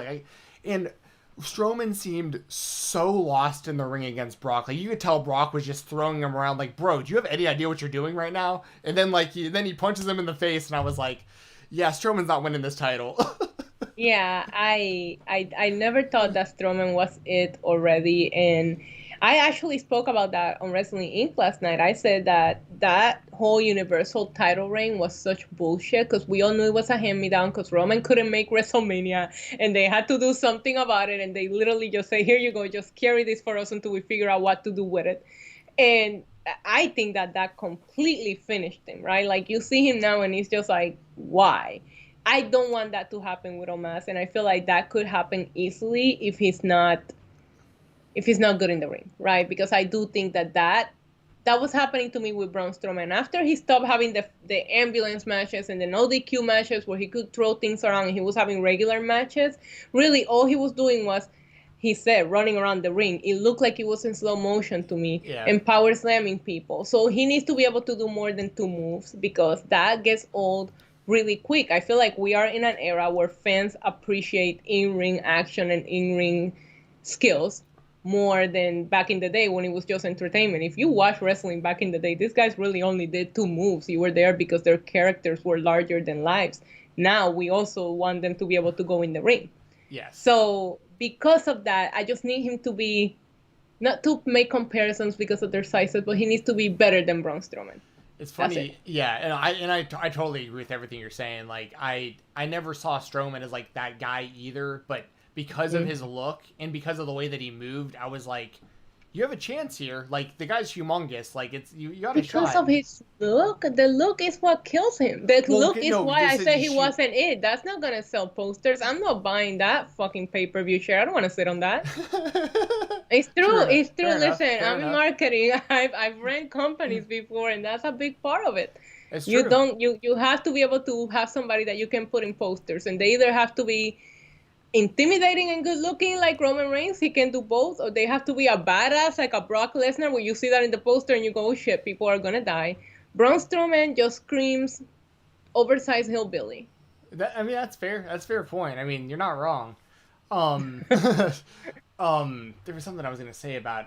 Oh yeah, and then also with like Braun Strowman. So it looks like they're gonna do him and Shane at WrestleMania. Is like what it looks like. And I know Jessi was tweeting about it. I know Jessi was tweeting about it last night as well. But like, I feel like I'm taking crazy pills when, like, does no one else remember? And Jessi, I know Jessi remembers. I know other people remember, but I feel like most people don't remember. Like, okay, Raw Underground existed, right? Like, we all saw it happen. Like, it was a thing for weeks, and Shane McMahon was in charge of Raw Underground. And it basically built up Dabba-Kato as like the top fighter in the thing, and guys like Riddick Moss and Arturo Ruas were like these badass dudes who were like just fighting anybody, and it was goofy. Don't get me wrong. It was definitely goofy. I liked it a lot. But I liked it too. But it was. I mean, with all the camera cuts and stuff, like there was definitely goofy aspects. The women who were there that like disappeared. And I tried to audition to be one of the dancing girls, but then they got rid of them. So. Oh well, I mean that would have been awesome. But but anyway, my point is, they have this whole thing, and then Strowman comes in and knocks out Dabba-Kato like it's nothing, and then the thing just no one ever mentions Raw Underground ever again. So I'm hoping at some point before WrestleMania that Strowman and Shane, at least there's some sort of mention of like, I don't like you. Like, I came in and I destroyed Raw Underground and like, we're going to fight each other or something. Like, there has to be some sort of element of like, because what was the point of all of that? Like, we had to watch that week after week after week. Strowman comes in, just squashes the main guy, and then we just never hear about it again. Listen, that would be amazing, because I have no idea how they're going to pull that storyline together. I am never against a Shane McMahon WrestleMania match. The reason why is because if you really take a look at the matches that he's done in the past, they actually have had a long-term story line going. Like, his match with The Miz had an amazing storyline going. His match when he teamed up with Daniel Bryan against Kevin Owens and Sami Zayn, that had a really good storyline going. Like, and he never gets involved in the title picture. It's almost like he feels like Bad Bunny, just happy to be here, give me a chance, I'm gonna jump off something great. You know what I mean? So I do not go against Shane McMahon when it comes to that. I know a lot of people last night were giving me shit about me saying I don't mind a Shane McMahon WrestleMania match. That being said, this one feels like, how are they gonna pull it together? And that is all I can think about, is what you just said. I'm like, it's gotta be Raw Underground, because I mean right now they're booking Shane to kind of like being screwing or over Braun Strowman, right? So there's gotta be a reason why he's got this vendetta for Braun Strowman. I'm hoping that they pull it together nicely that way. But you know, Braun's gonna throw Shane off of something, and we're gonna pop for it. Yeah, I think that's kind of the big play there. And then also there is kind of the element, like we were just talking about Omos. Is it Omos? How are you supposed to say that name? I don't know, because everybody calls him something different. I say Omas, but I don't know. I feel like everybody pronounces it differently. Well, they changed the pronunciation on the show. I'm almost positive that they used to say it differently than they say it now. But regardless, Right. like, maybe, because, he was the doorman for Raw Underground. Maybe he gets in Yeah. Strowman's face, and it's like, oh, okay. Like, and then, like, if he beat Braun Strowman, I think that'd be pretty cool if they do that at some point in the future. Yeah, I'm just afraid of a match between those two massive dudes. If they can't, if they both move as slowly, it might not be what we all want it to be. You know what I mean? Like, while it will be an impressive win, maybe if it's like a squash, but I don't see that happening with Braun. You know what I Yeah. mean? That's why some bigger guys work better with the smaller guys, because when you put those two guys together, it's just like, oh shit, this is going really, really slow. You know what I Yeah, mean? for sure. But I agree. I think that maybe Omos could like maybe interfere in that WrestleMania match and kind of help Shane. You know what I mean? And that would be kind of epic and kind of like elevate him and put him in a different level. Yeah. Yeah, it's funny too because like you brought up earlier like how people like the better wrestling now, like as opposed to like the slower pace or like the really like, the Yeah. character base. And it's funny how much it's changed because like that's part of the reason I love AEW so much is because it's a lot of the guys that I watched on the indies, having great matches, and now they get to just do it in front of way more people on TV. So that's Right. part of what I like so much about it. But there's also something too just being so over that you don't have to do anything. Like I went back recently and rewatched Ultimate Warrior versus Hulk Hogan from WrestleMania 6, and like the whole match is like it's like Warrior pushes Hogan, Hogan pushes Warrior back, Hogan does a scoop slam, Warrior does a scoop slam, Hogan goes for a clothesline, Warrior goes for a close. They literally just mirror each other It seems ridiculous. with the most basic moves of all time, just hardly doing anything. But the crowd is losing their minds. Like they are like, it's the greatest thing they've ever seen in their lives, and they're loud, and it's because those two were just so over that it didn't matter what they did. Kind of like The Rock versus Hulk Hogan at WrestleMania 18. It was like they didn't do that many moves, but like everything they did, the crowd went insane for. Like, so I think that's kind of something too, where like I wish we did have some more of those kind of wrestlers around, like because that's kind of like what John Cena got you at a certain point too, right? Like he had his 5 moves of doom, but he was like the biggest guy in the company by far. So I want to see that. Like Roman can kind of be that guy too. Like Roman doesn't. I like that Roman is athletic enough that he can have long matches. But if he went out there and he was just so over that, like, he did his spear, I don't care if you put someone in a headlock for 5 minutes if the crowd's going insane. Like, if they're that over, like, we just don't have that much of that anymore. You know what I'm saying? Like, I feel like. Oh, I know exactly what you're saying. I do. That's why on the beginning of this Roman Reigns run, I don't know if you remember when he was still feuding with Jey Uso, and he would agree to do these tag matches with Jey Uso, and he would like let Jey Uso start, and he would come out at the end just to get a spear and pin the guy. It was like at the very beginning. I actually popped for that because it's like that's exactly what we need to be able to build a character like that, because we don't have those kind of characters anymore. Did you get to see what they did with Apollo Crews on SmackDown? No, I've seen some things on Twitter about it. He turned heel, right? Yeah, he turned heel, and he's going on his Nigerian background and speaking about how his family is Nigerian royalty, but he's using it in his gear now, and he's extremely badass. He kind of like really took out Big E 2 weeks ago, and then last week he almost really took out Shinsuke Nakamura because it was a little bit of a scary landing there. But is the most invested I have been in Apollo Crews in a while, and I feel like Apollo Crews, maybe height-wise is not that guy, but built like Apollo Crews is insane. Like, and him as a heel, because I hated the smile. I did. Like this whole I'm always happy to be here and smiling when you look like that is not it. You should go back and watch it, at least the promo that he cut. I think the WWE YouTube has like just a condensed version of the whole thing. It was really, really good, and I'm super, super invested. I really liked it. That's interesting. I'm going to check that out because Apollo, like I was really disappointed that Apollo didn't join the Hurt Business when they were having that story. Yeah, I know. Maybe they always knew they were going to draft him to SmackDown. Yeah, and if it worked out for the better and this new character really helps him out, and he gets a lot of interest, and that's part of it too. Is like the WWE also just needs to. That's a whole other conversation for another show, like all the 50-50 booking that they do. But it's like, it's like if they can, and you said it earlier on the show today, if they get behind somebody, they can. I mean, they can pretty much make a star out of anybody if they treat them correctly. Like if they're winning more than they're losing, if they have interesting characters, interesting stories, and if their stuff makes sense. Like it doesn't seem that unreasonable to have storylines that make sense that like people can get into, you know? Yeah, and that's the thing. The thing with Apollo Crews, like speaking of that, is that it seems like he's going he has been in a feud with Big E, but he just turned. And I feel like now you put Apollo Crews in a weird who wins situation, because I do feel like Big E should stay Intercontinental Champion for longer. But at the same time, it's like, okay, you just have this brand new heel character. He's badass. People are behind him. Does he beat Big E? You know what I mean? I feel like they're in that exact same situation with Bianca and Sasha Banks, where it's just like Bianca has all the momentum going. If it was my choice, I will have her beat Sasha at WrestleMania. But Sasha hasn't done much with her title reign. While she looks like a star, you beat Carmella. That's it. You know what I mean? So it's just like, she also needs that win at WrestleMania. That's the thing about SmackDown. It's so stacked that it's almost like you're building these feuds where everybody needs to win.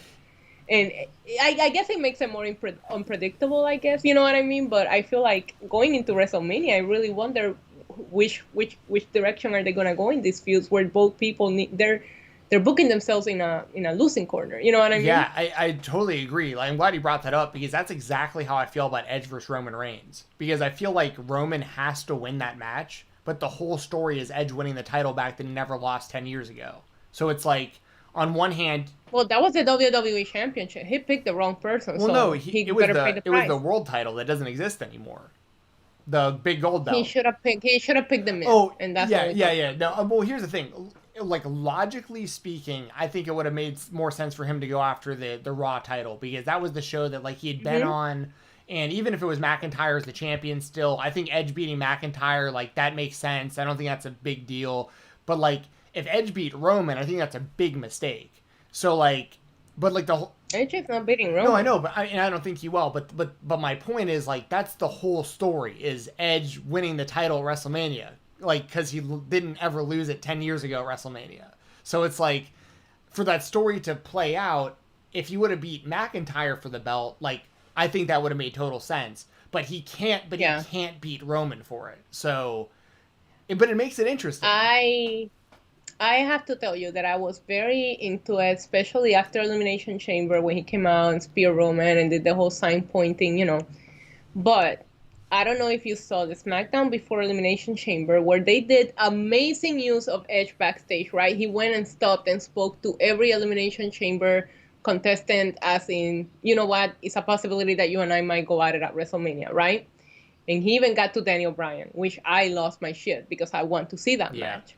Okay, great. So you pick Roman Reigns, but then this Friday, you get upset that Daniel Bryan is possibly getting a title shot.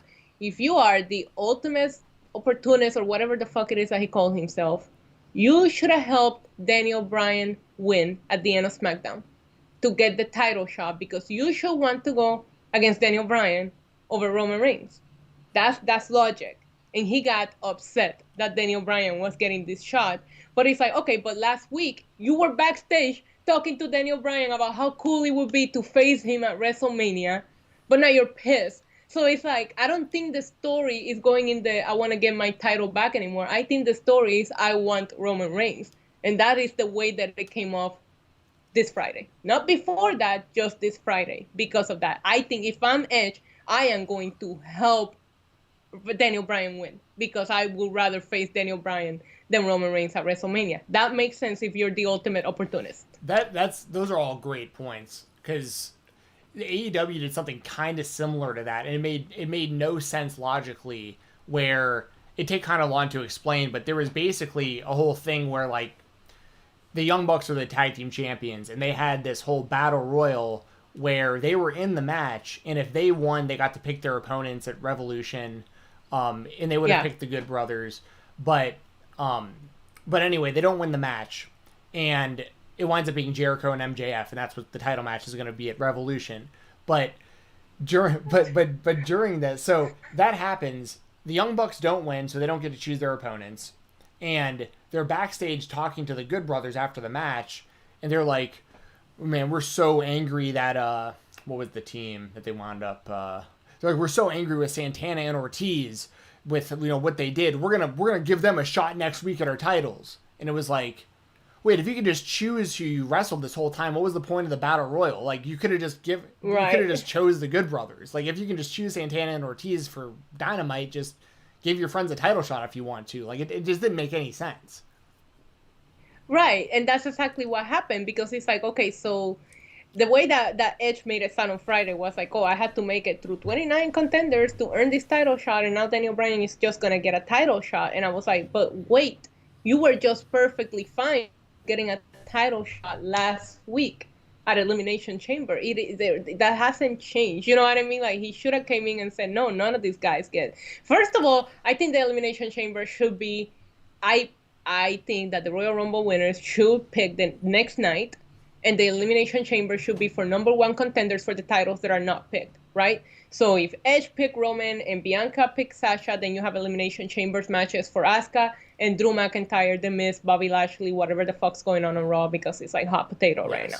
But that's I feel that will make more sense. That's another thing that didn't make sense, was making Bianca wait 3 weeks to make her choice when no women's title was on the line at Elimination Chamber.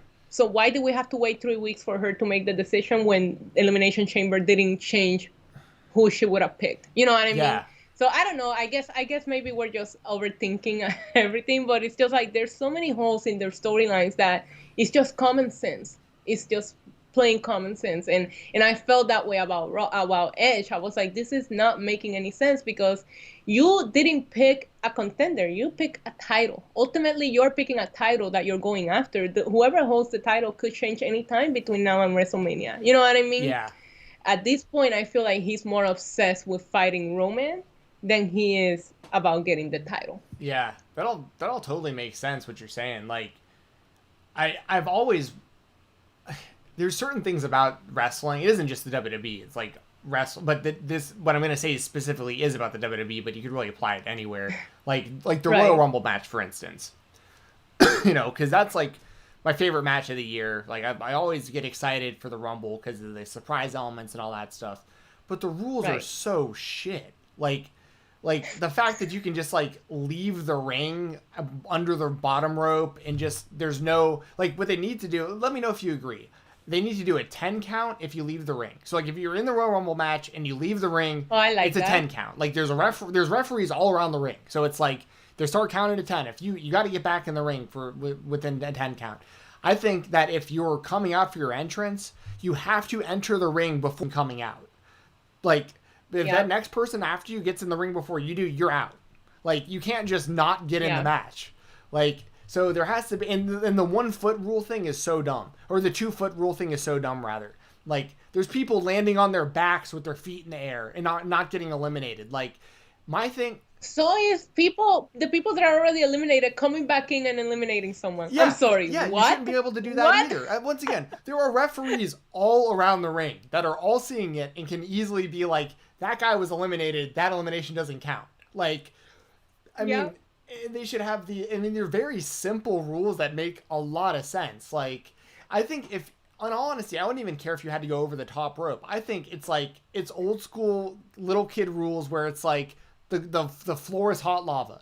Anything touches, you get in that ring and you touch the ground ever again after that, you're eliminated. Doesn't matter if it's one pinky, doesn't matter if it's 2 feet. I don't care. Like, you hit the ground, you're out. So like, make some rule changes, WWE, because that's the one criticism I see every year is people being like, man, this was awesome. I love this, except for the time when, Randy Orton left the match for an hour and then came back and tried to win the match, you know, like. Yeah. So. Or in 2016 when the entire Wyatt family was pretty much eliminated and they came back in and got out Brock, and I was so pissed off. I'm like, what the fuck, bro? He took you all out. He took you all out and they counted the elimination. Like, yeah, there's a lot of plot holes in that, and I mean, it is what it is, Yeah. right? But I feel like I'm overthinking this whole Edge thing, but I feel like he completely changed directions on us on Friday because he really felt the way he acted towards Daniel Bryan instead of trying to help Daniel Bryan win, because I feel like it makes the most sense in the world. Then at this point, I feel like he really wants to fight Roman. Right. It doesn't matter. It's not about the title anymore. It's an ego thing. He wants to like teach Roman a lesson, which he won't, and then he's gonna die, and that's great. I just hope they don't market the whole like spear versus spear thing, because Oh, God. everybody does, like Lashley does a spear, Charlotte does a spear, like everyone does a damn spear. It feels like. I love that Roman is added the guillotine choke there. Like he needed something different to change it up, I think.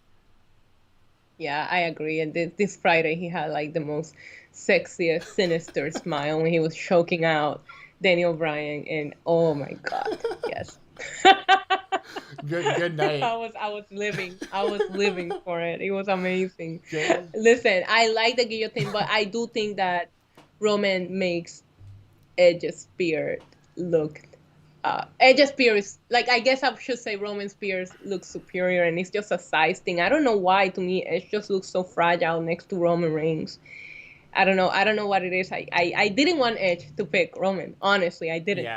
Yeah. Well, I didn't want that match for and Roman. the thing that you're saying, about like Daniel Bryan and Edge, like that's such a cool idea, considering both of them were told they'd never wrestle again. Like to see them wrestling each other would just be so cool. I mean, I'm sure it will happen, just not at WrestleMania. Yeah, maybe it's the whole thing just goes back to the Rumble, because I just didn't want I didn't want Edge to win. It felt so good to see Bianca get the opportunity, an up-and-coming new star get that opportunity. That's what the Rumble should be about. You know what I mean? And I get, because I think that Edge has an amazing story. But I just think that anything that you put Edge in is money, right? It's a storyline on its own. So why put him against the guy that could give you another storyline so you have more interesting matches on your card? Because I feel like anything Roman Reigns does, people are going to get invested. And anything Edge does, people are going to get invested. So it's just like you wasted two really good matches. You know what I mean? I know exactly. I don't know. I know. I feel exactly the same. Overthinking again. Overthinking again. I feel the same way you do. We have the same exact line of thinking on that. Yeah, he should have not won the Rumble, and I'm not gonna let that one go. But I'm excited for him, and a lot of people take it the wrong way. I think that Edge's story, just like Daniel Bryan, is amazing. The fact that they were able to overcome everything that they were able to overcome to come back and do what they love is amazing. I actually would have loved to see Daniel Bryan and Edge at WrestleMania, just because of how they inspire each other, etc. But listen, I don't book this show, okay? No. None of us do, unfortunately. We all like to book it in our heads and on Twitter, though. So we like to know that we would do a better job if it was up to us. But yeah, let me see. I see somebody in the chat talking about Brock. I would love to see Brock and Lashley at WrestleMania. I've been wanting that match for years. Yeah, and that's a match that the WWE has never given us. Like, as crazy as that sounds. Mm-hmm. Yeah, I would love to see it. I do think that Drew McIntyre gets involved, but a triple threat wouldn't be bad, but I would love to see them one-on-one. Yeah, I think we need that. I'm trying to think. I just don't know that Brock comes back before fans are fully allowed in the arena. Yeah, that's something that people don't consider that as well. So what I'm trying to say, in like the UFC, for instance, and you'll know what I'm talking about with this.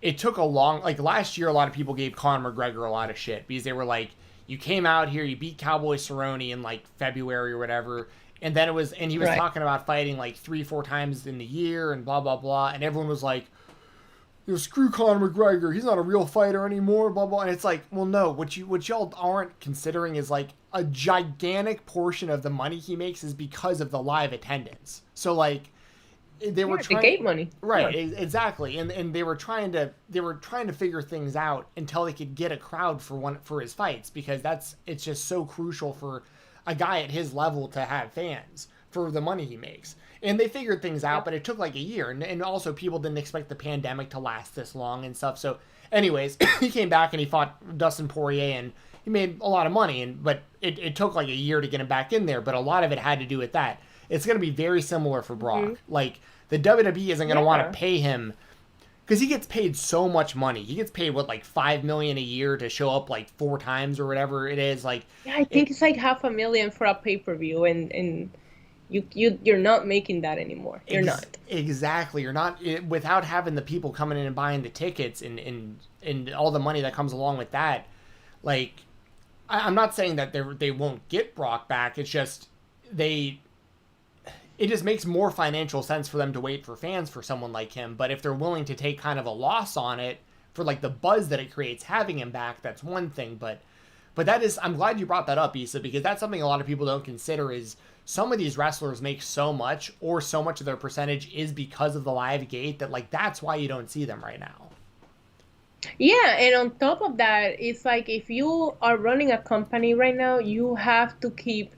I understand that you also have to plan day by day because nobody expected what we have going on in the world, but you have to keep that plan B on your back pocket from when the world goes back to normal. What am I going to give these fans to stop their fear, get over their fear, get back into the arena and buy a ticket and come back to my shows? That's another thing that you got to think about, because if you tell me right now, honestly, and you know I love attending WrestleMania. Yep. The only thing that has me thinking about WrestleMania this year is Bad Bunny. Outside of that, because of the pandemic and everything going on, I'm like, yeah, I think I'd rather watch from home. You know what I mean? So Yeah. what are you going to give the fans when everything goes back to normal?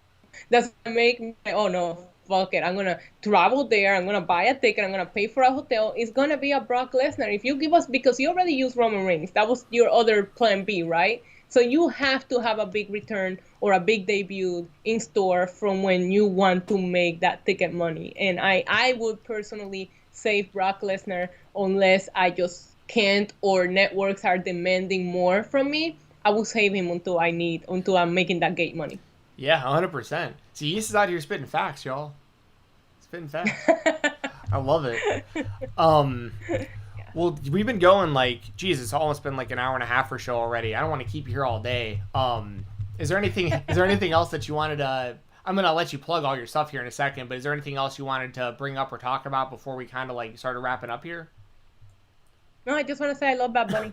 Yeah, well, the thing with Bad Bunny is like, I'm not saying this to like because I'm too cool or anything like that. I had no idea who Bad Bunny was. Like I couldn't tell you who most, like, I just don't listen to the radio that much.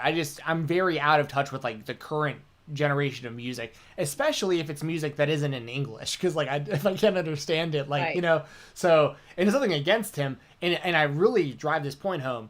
I don't expect you to understand who he is, right? Like, I don't think he's for you. What I want is people like you to be open-minded and at least understand the level of celebrity that Bad Bunny is. I feel like people just go, I don't know who that is, and just because you've never heard of it doesn't mean that this dude isn't absolutely humongous. Like, people don't understand how big he is. Exactly, that's my whole point, is like, even though I didn't know who he was, then I looked into it and I was like, this guy is super mega famous. Like, it totally makes sense that WWE would want to do business with him.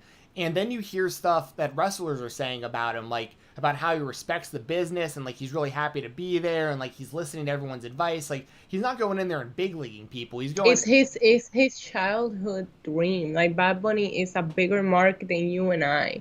And like, you see him in a music video right next to Drake wearing an Eddie Guerrero shirt. Most of his biggest hit, he's dropping wrestlers' names like it's nobody. Before these dudes made Ric Flair drip, he had him in a music video years ago called Shambea. That was his song? He had, I didn't know that was him. Yeah. Okay, I know that song. He had Stone Cold in a music video, which was a dream for him. He had obviously made the song for Booker T, and I remember watching his Instagram story how big he was marking out that Booker T agreed to be in the music video and loved the song.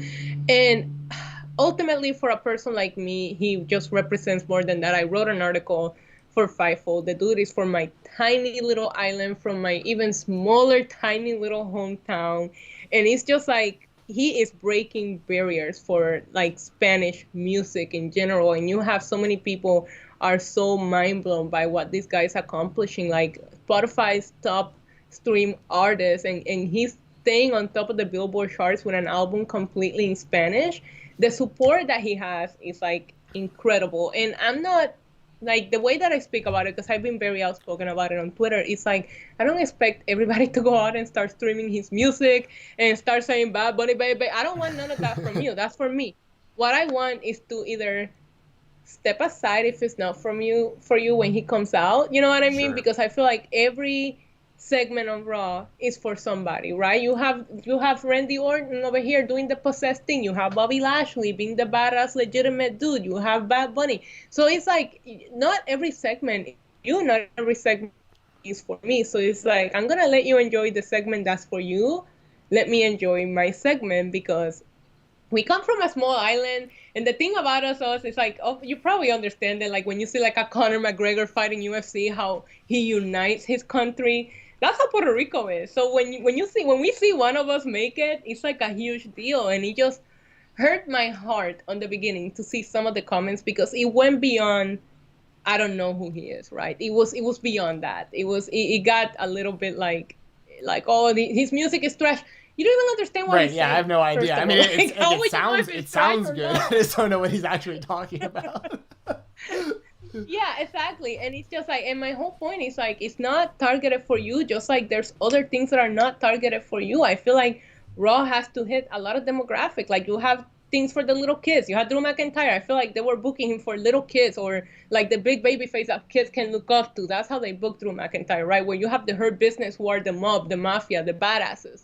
So it's like they know what they're doing. The numbers that Bad Bunny was doing, he had bigger numbers on YouTube on the Royal Rumble weekend than anything, even Edge. Like anything that went on Royal Rumble weekend, Bad Bunny performing had the most numbers. They know what they're doing with him, and he is living his childhood dream. And all I'm saying is if it's not for you, then just like, you know, I was just talking about it even when it doesn't come to Bad Bunny, even with AEW. Guess what? I don't tweet about it because I'm not familiar with it. I don't know what's going on. So why would I go on and tweet about it when I don't understand it? You know what I mean? So it's just like, just shut the fuck up. That's it. Is that a Bad Bunny Royal Rumble shirt that you're wearing right now? It is. I noticed a little of the bunny on there. That's cool. Dylan Ketchum in the chat. What's up, man? He's in here all the time. Says, and he brings up a great point that I was going to say as well, is basically the pairing with Damian Priest. I think that's really, really smart because like this automatically puts Damian Priest at like a celebrity level, and he is the kind of guy that I think does check a lot of those boxes we were talking about. Like he's got size, he can go in the ring. What do you think about his pairing with Bad Bunny? All right, listen.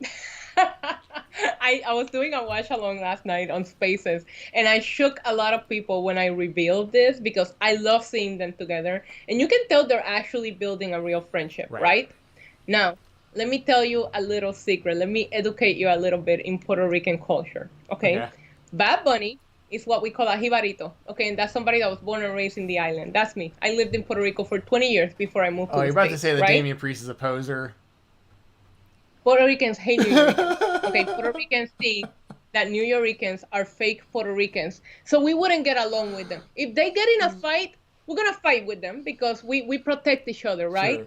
But the second that you tell a Puerto Rican from the island, oh, yeah, they say, I'm Puerto Rican too. And you say, well, oh, yeah, where from? And they go, I never been to the island, or I don't speak Spanish. You ain't Puerto Rican. That's how we see it, right? So on top of that, Damian Priest is as rock and roll as he gets, okay? Bad Bunny is a thirst-trapped rapper.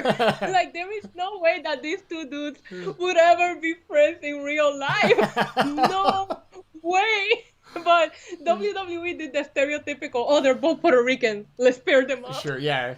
And it's okay. I love it because I do love Damian Priest. And I do think that they needed somebody that could help Bad Bunny because Bad Bunny is very open about he hates speaking English. He doesn't feel confident enough to speak it, right?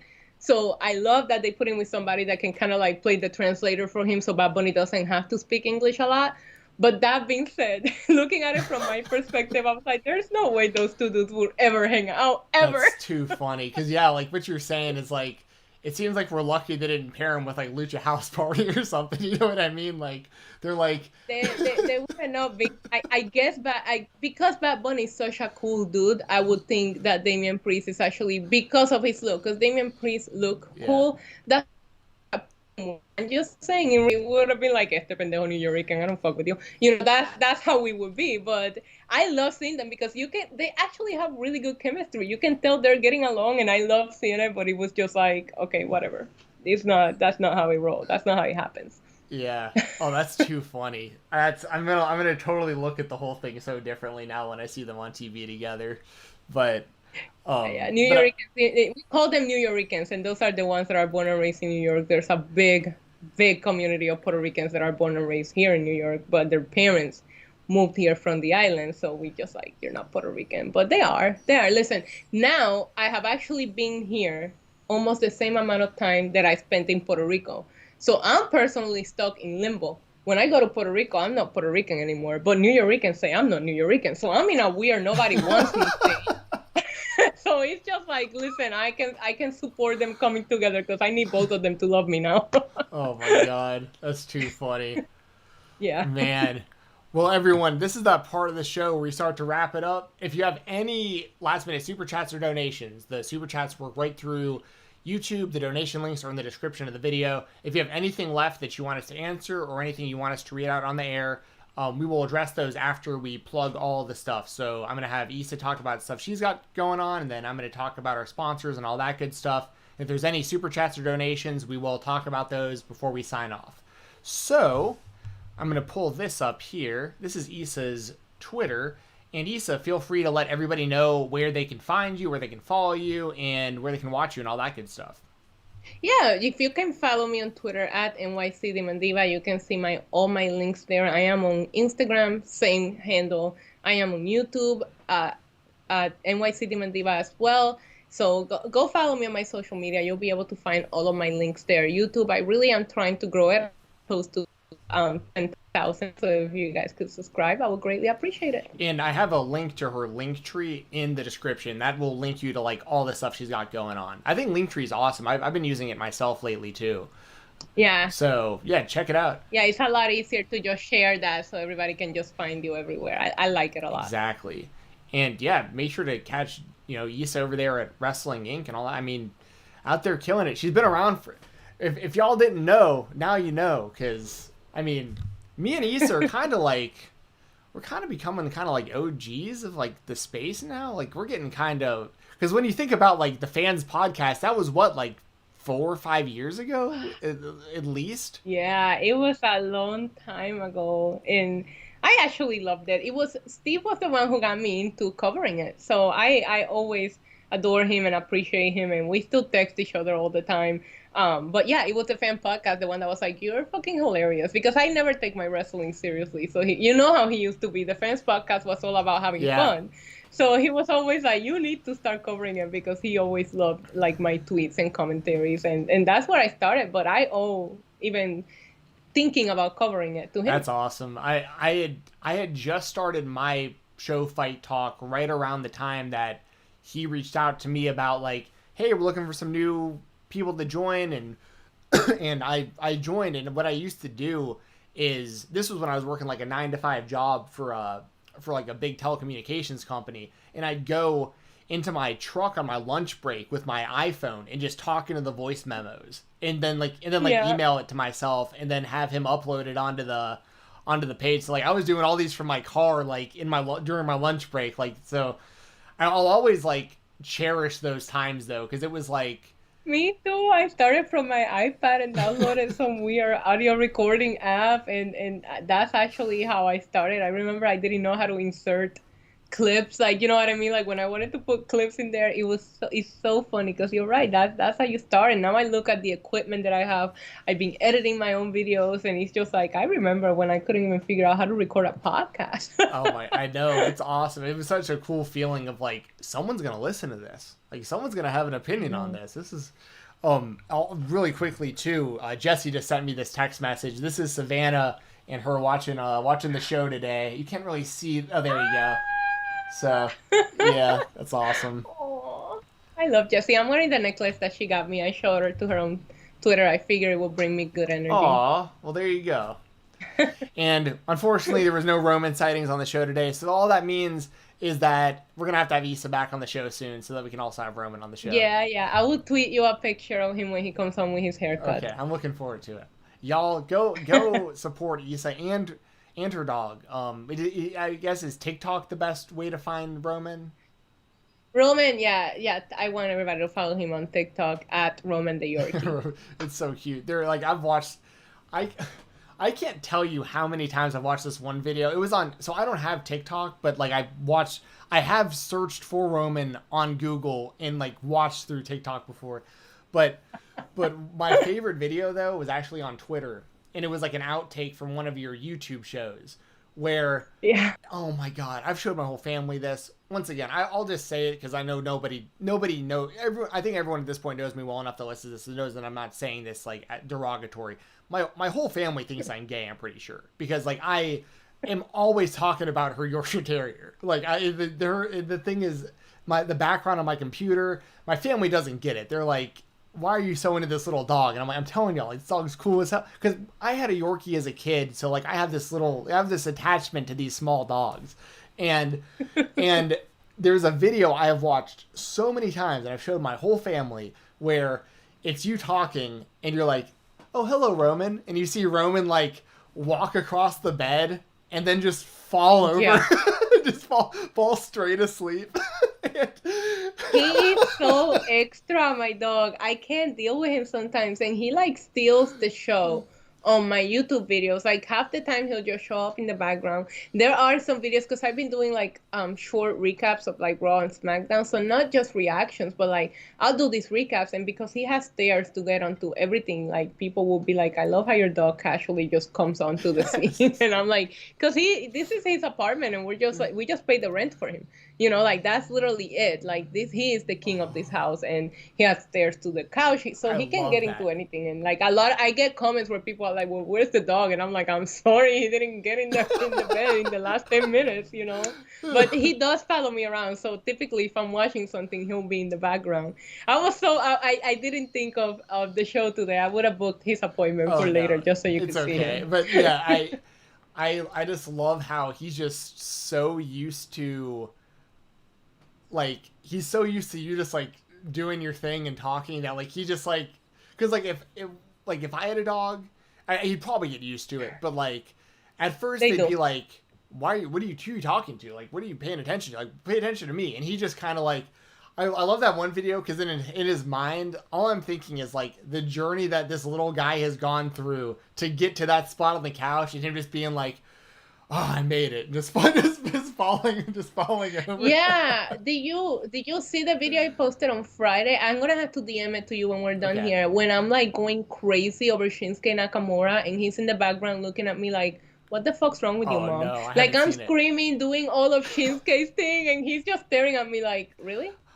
Oh, that's awesome. I need to see that.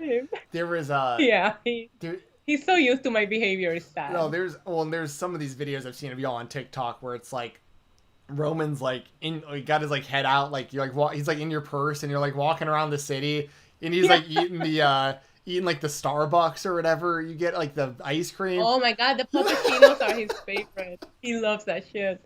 He loves it, and he knows too where the Starbucks is. So when I turn, he already knows what's happening and gets all excited.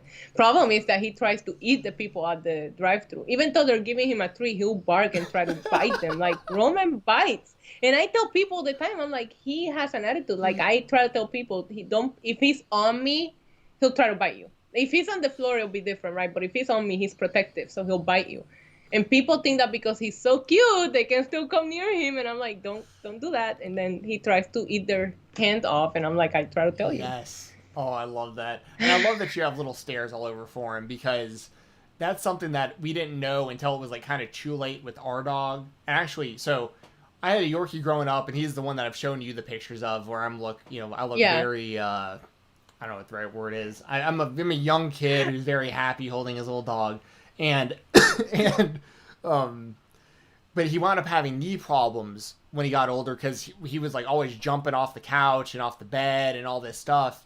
And I always see your videos, and it looks like there's little stairs everywhere. And I'm like, that's great, because his little knees will hold up a lot better, because we actually wound up getting another Yorkie after that one passed away, and we wound up having to give him up for like adoption basically because like we couldn't take care of him because the second Yorkie we got, he actually fell like off, like he hurt his legs like really really young, and then and he broke like 2 of his legs, and we got him like repaired, and then he re-broke those same legs like right after they got fixed, so his legs were just like totally messed up, and my family was just too busy to like be able to like always be taken. But we found him a family that like could carry him everywhere and stuff, so it was like we got him a better situation. But it was like, so when I see the stairs, like it's a real thing for those small dogs, like to keep their knees intact, so that's really nice that you do that for him. Yeah, and the thing with Roman is teacup. He's an optical illusion. What I get from most people that meet him in person is that he looks bigger in my pictures. When they actually meet him, Roman is a tiny little thing. He weighs 5 pounds. Like he's on the smallest side of the Yorkie. So even when he stands on 2 legs, and my couches are super low to the ground, he can't even reach. You know what I mean? So it's just like I do a good job at making him, and his attitude probably makes him look a lot bigger than what he actually is. But Roman is tiny, so it's like I'm like, not only to protect his needs, but it's just like this poor dog can't reach anything. And like if it's up to us, we'll be like picking him up, and then he's very protective, so he runs to the door every time he hears a noise, and I'm like, I'm not gonna get down to get him every single time that he comes back. So it's also laziness. Oh, and they make those noises, the way that they yap when they don't like someone. They yap yap yap yap. Oh my god. He yaps at everything, and I live right next to the elevator, so the hallway noises are constant, and I'm like, oh my god, why? I think I've told you before on the show, or I've talked about it on the show before. Like, I went to my elementary school and middle school, like the way that they were sanctioned, or the way you, like they chose what school you went to. The cutoff was like my neighborhood, so I grew up without knowing the people in the neighborhood next to me until I was like, I started meeting them when I was like 12, 13, like in middle school. And then I started making friends with some of them because, you know, we're going to the same school now, and I'm like, oh, y'all live like right behind me. So like some of my new friends came over, and they were like, wait, you're the one with this fucking dog? Because they all knew the yap, because my dog would just run around the backyard and just yap, yap, yap. And they hated him so much. I live in an apartment complex, right? I'm on the 6th floor. There's 36 apartments here per floor, I think. And the best part is that this is an extremely pet-friendly community. Like, they don't even have restrictions, right? You can have any dog of any kind. The thing of it is that I always laugh because Roman, I literally live in the first apartment, number 1, right? So it just goes around. Roman starts this choir of dogs. Like, he'll run to the door and start yapping, and then you hear them keep going and going and going, and I'm like, what the fuck did he just start? Like, I bet you that's why I don't even want to know my neighbors. I don't say hi to anybody because I'm like, they probably hate me and they probably hate my dog. And then they, you know, me screaming about wrestling late at night and my dog yapping all day and night. Yeah, they probably don't like me. Oh my god, that's too funny. Yeah. Let me I'm gonna run through our sponsors real quick, and then we'll get on out of here. Thank you so much, Issa, for your time. I know this is taking a little bit of your day today. Let's see what sponsors we got. We got WrestleRumble.com, as always. WrestleRumble.com is the best place for fantasy pick'em contests for pro wrestling. You'll need to go check it out. Right now, they are doing... Oh, there's another... I didn't even know about this contest yet. This is brand new. So let's see what we got. We already had the Revolution belt giveaway, which is already my favorite contest or raffle they've ever done because I'm a huge AEW mark, and they're giving away 5 AEW Replica Championship belts. And these are going to be sick because AEW doesn't even sell these yet. They're having to get these custom made.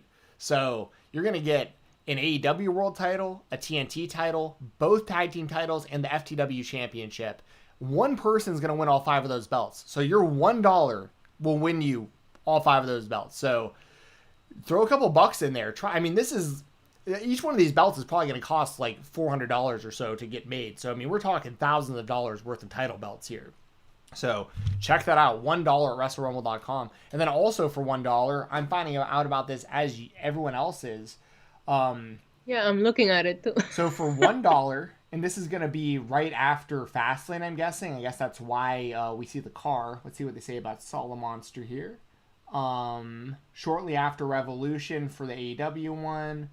the final stop shortly after Fastlane. So right after Fastlane, if y'all want to tune into the Solomon Monsters, Jason Solomon, if you want to tune into his YouTube channel, they'll do the live raffle for this. And the prizes are, first place is going to get, so it looks like there's going to be 5 winners. So $1 entries, 5 people are going to win. So hypothetically speaking, for $5, you can win all of this too. We have the WWE Spinner Belt. We have the NXT UK Championship. We have Daniel Bryan's Eco-Friendly Belt, which I always thought was really cool. We have the 4th place is going to get... someone's going to get a bunch of mini belts. They're going to get the WCW, ECW, NXT, WWF Winged Eagle, and WWF Undisputed belts. Those are like miniature versions, but they look the same, and they're really cool to display. And then 5th place is going to get 2 mystery belts. So, I mean, that's, once again, for $1, throw a couple bucks in there and try to win some stuff off WrestleRumble.com. The prize lists are insane. So, yeah. WrestleRumble.com. Make sure to follow them on Twitter at WrestleRumble. Also, Music City Toys and Collectibles. They are awesome. They basically are really nice people that'll give you fair business. I usually have a live read for them, and I forgot to pull it up. So I'm just going to say off the top of my head what I think about Music City Toys and Collectibles. They rock. If you want DVDs, if you want autographs, if you want old magazines, if you want action figures, whatever you're looking for, Music City Toys and Collectibles has got your hookup. If you want to hit them up online, they have an online store. They do live auctions through Facebook. They do mystery boxes, a whole bunch of stuff. And they are opening a brick and mortar retail style location in Nashville, Tennessee on May the 1st. So the business is doing so well through the pandemic that they are opening their own location in Nashville in May. And I will be there for the grand opening on May the 1st. And I will be there interviewing UFC Hall of Famer and pro wrestling legend Dan the Beast Severn. So that will be a lot of fun.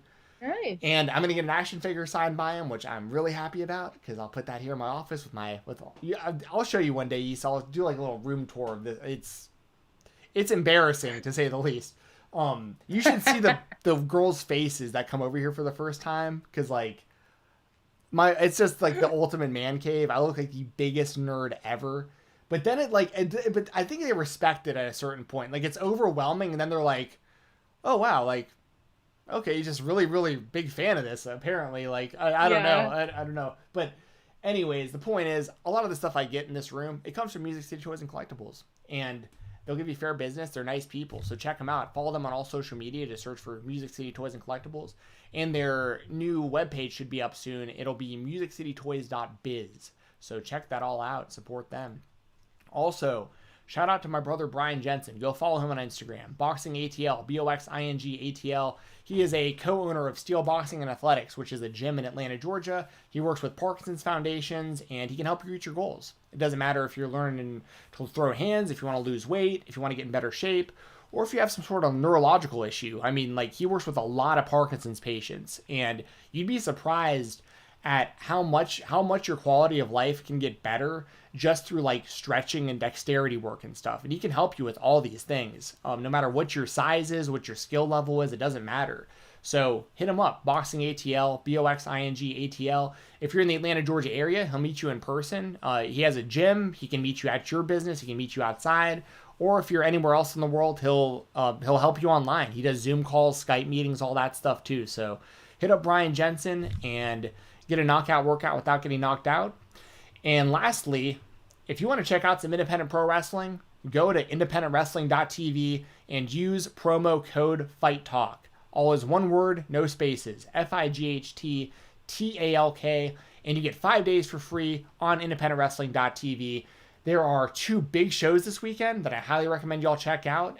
New South Pro Wrestling is putting on their Haas tournament, and it's going to be on Friday night and Saturday night, 2-night event. And if you use my code, you can watch the whole thing for free and watch for 5 days. So check it out. Enjoy some wrestling completely for free. Just use code FIGHTTALK, FIGHTTALK.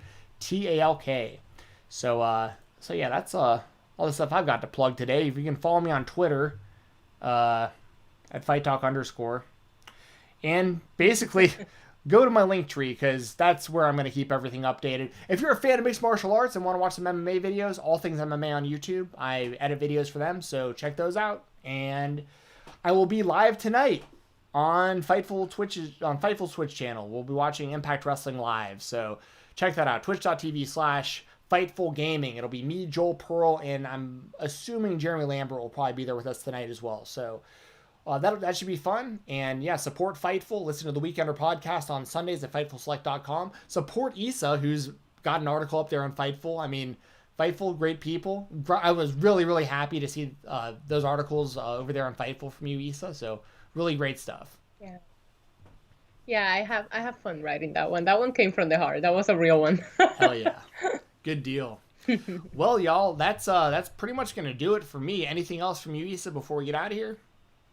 No, thanks for having me. That was a lot of fun. Yeah, it was great to have you on. So, for Issa, aka NYC Demon Diva, and for myself, that'll be it. I'll probably be back on here. I don't know. I'll be doing a show on Thursday with my buddy Doug on his channel. So, once again, Twitter, I'll just keep it updated whenever I'm going live and on his channel and stuff. So, until next time, y'all have a good one and enjoy some professional wrestling this weekend. See ya.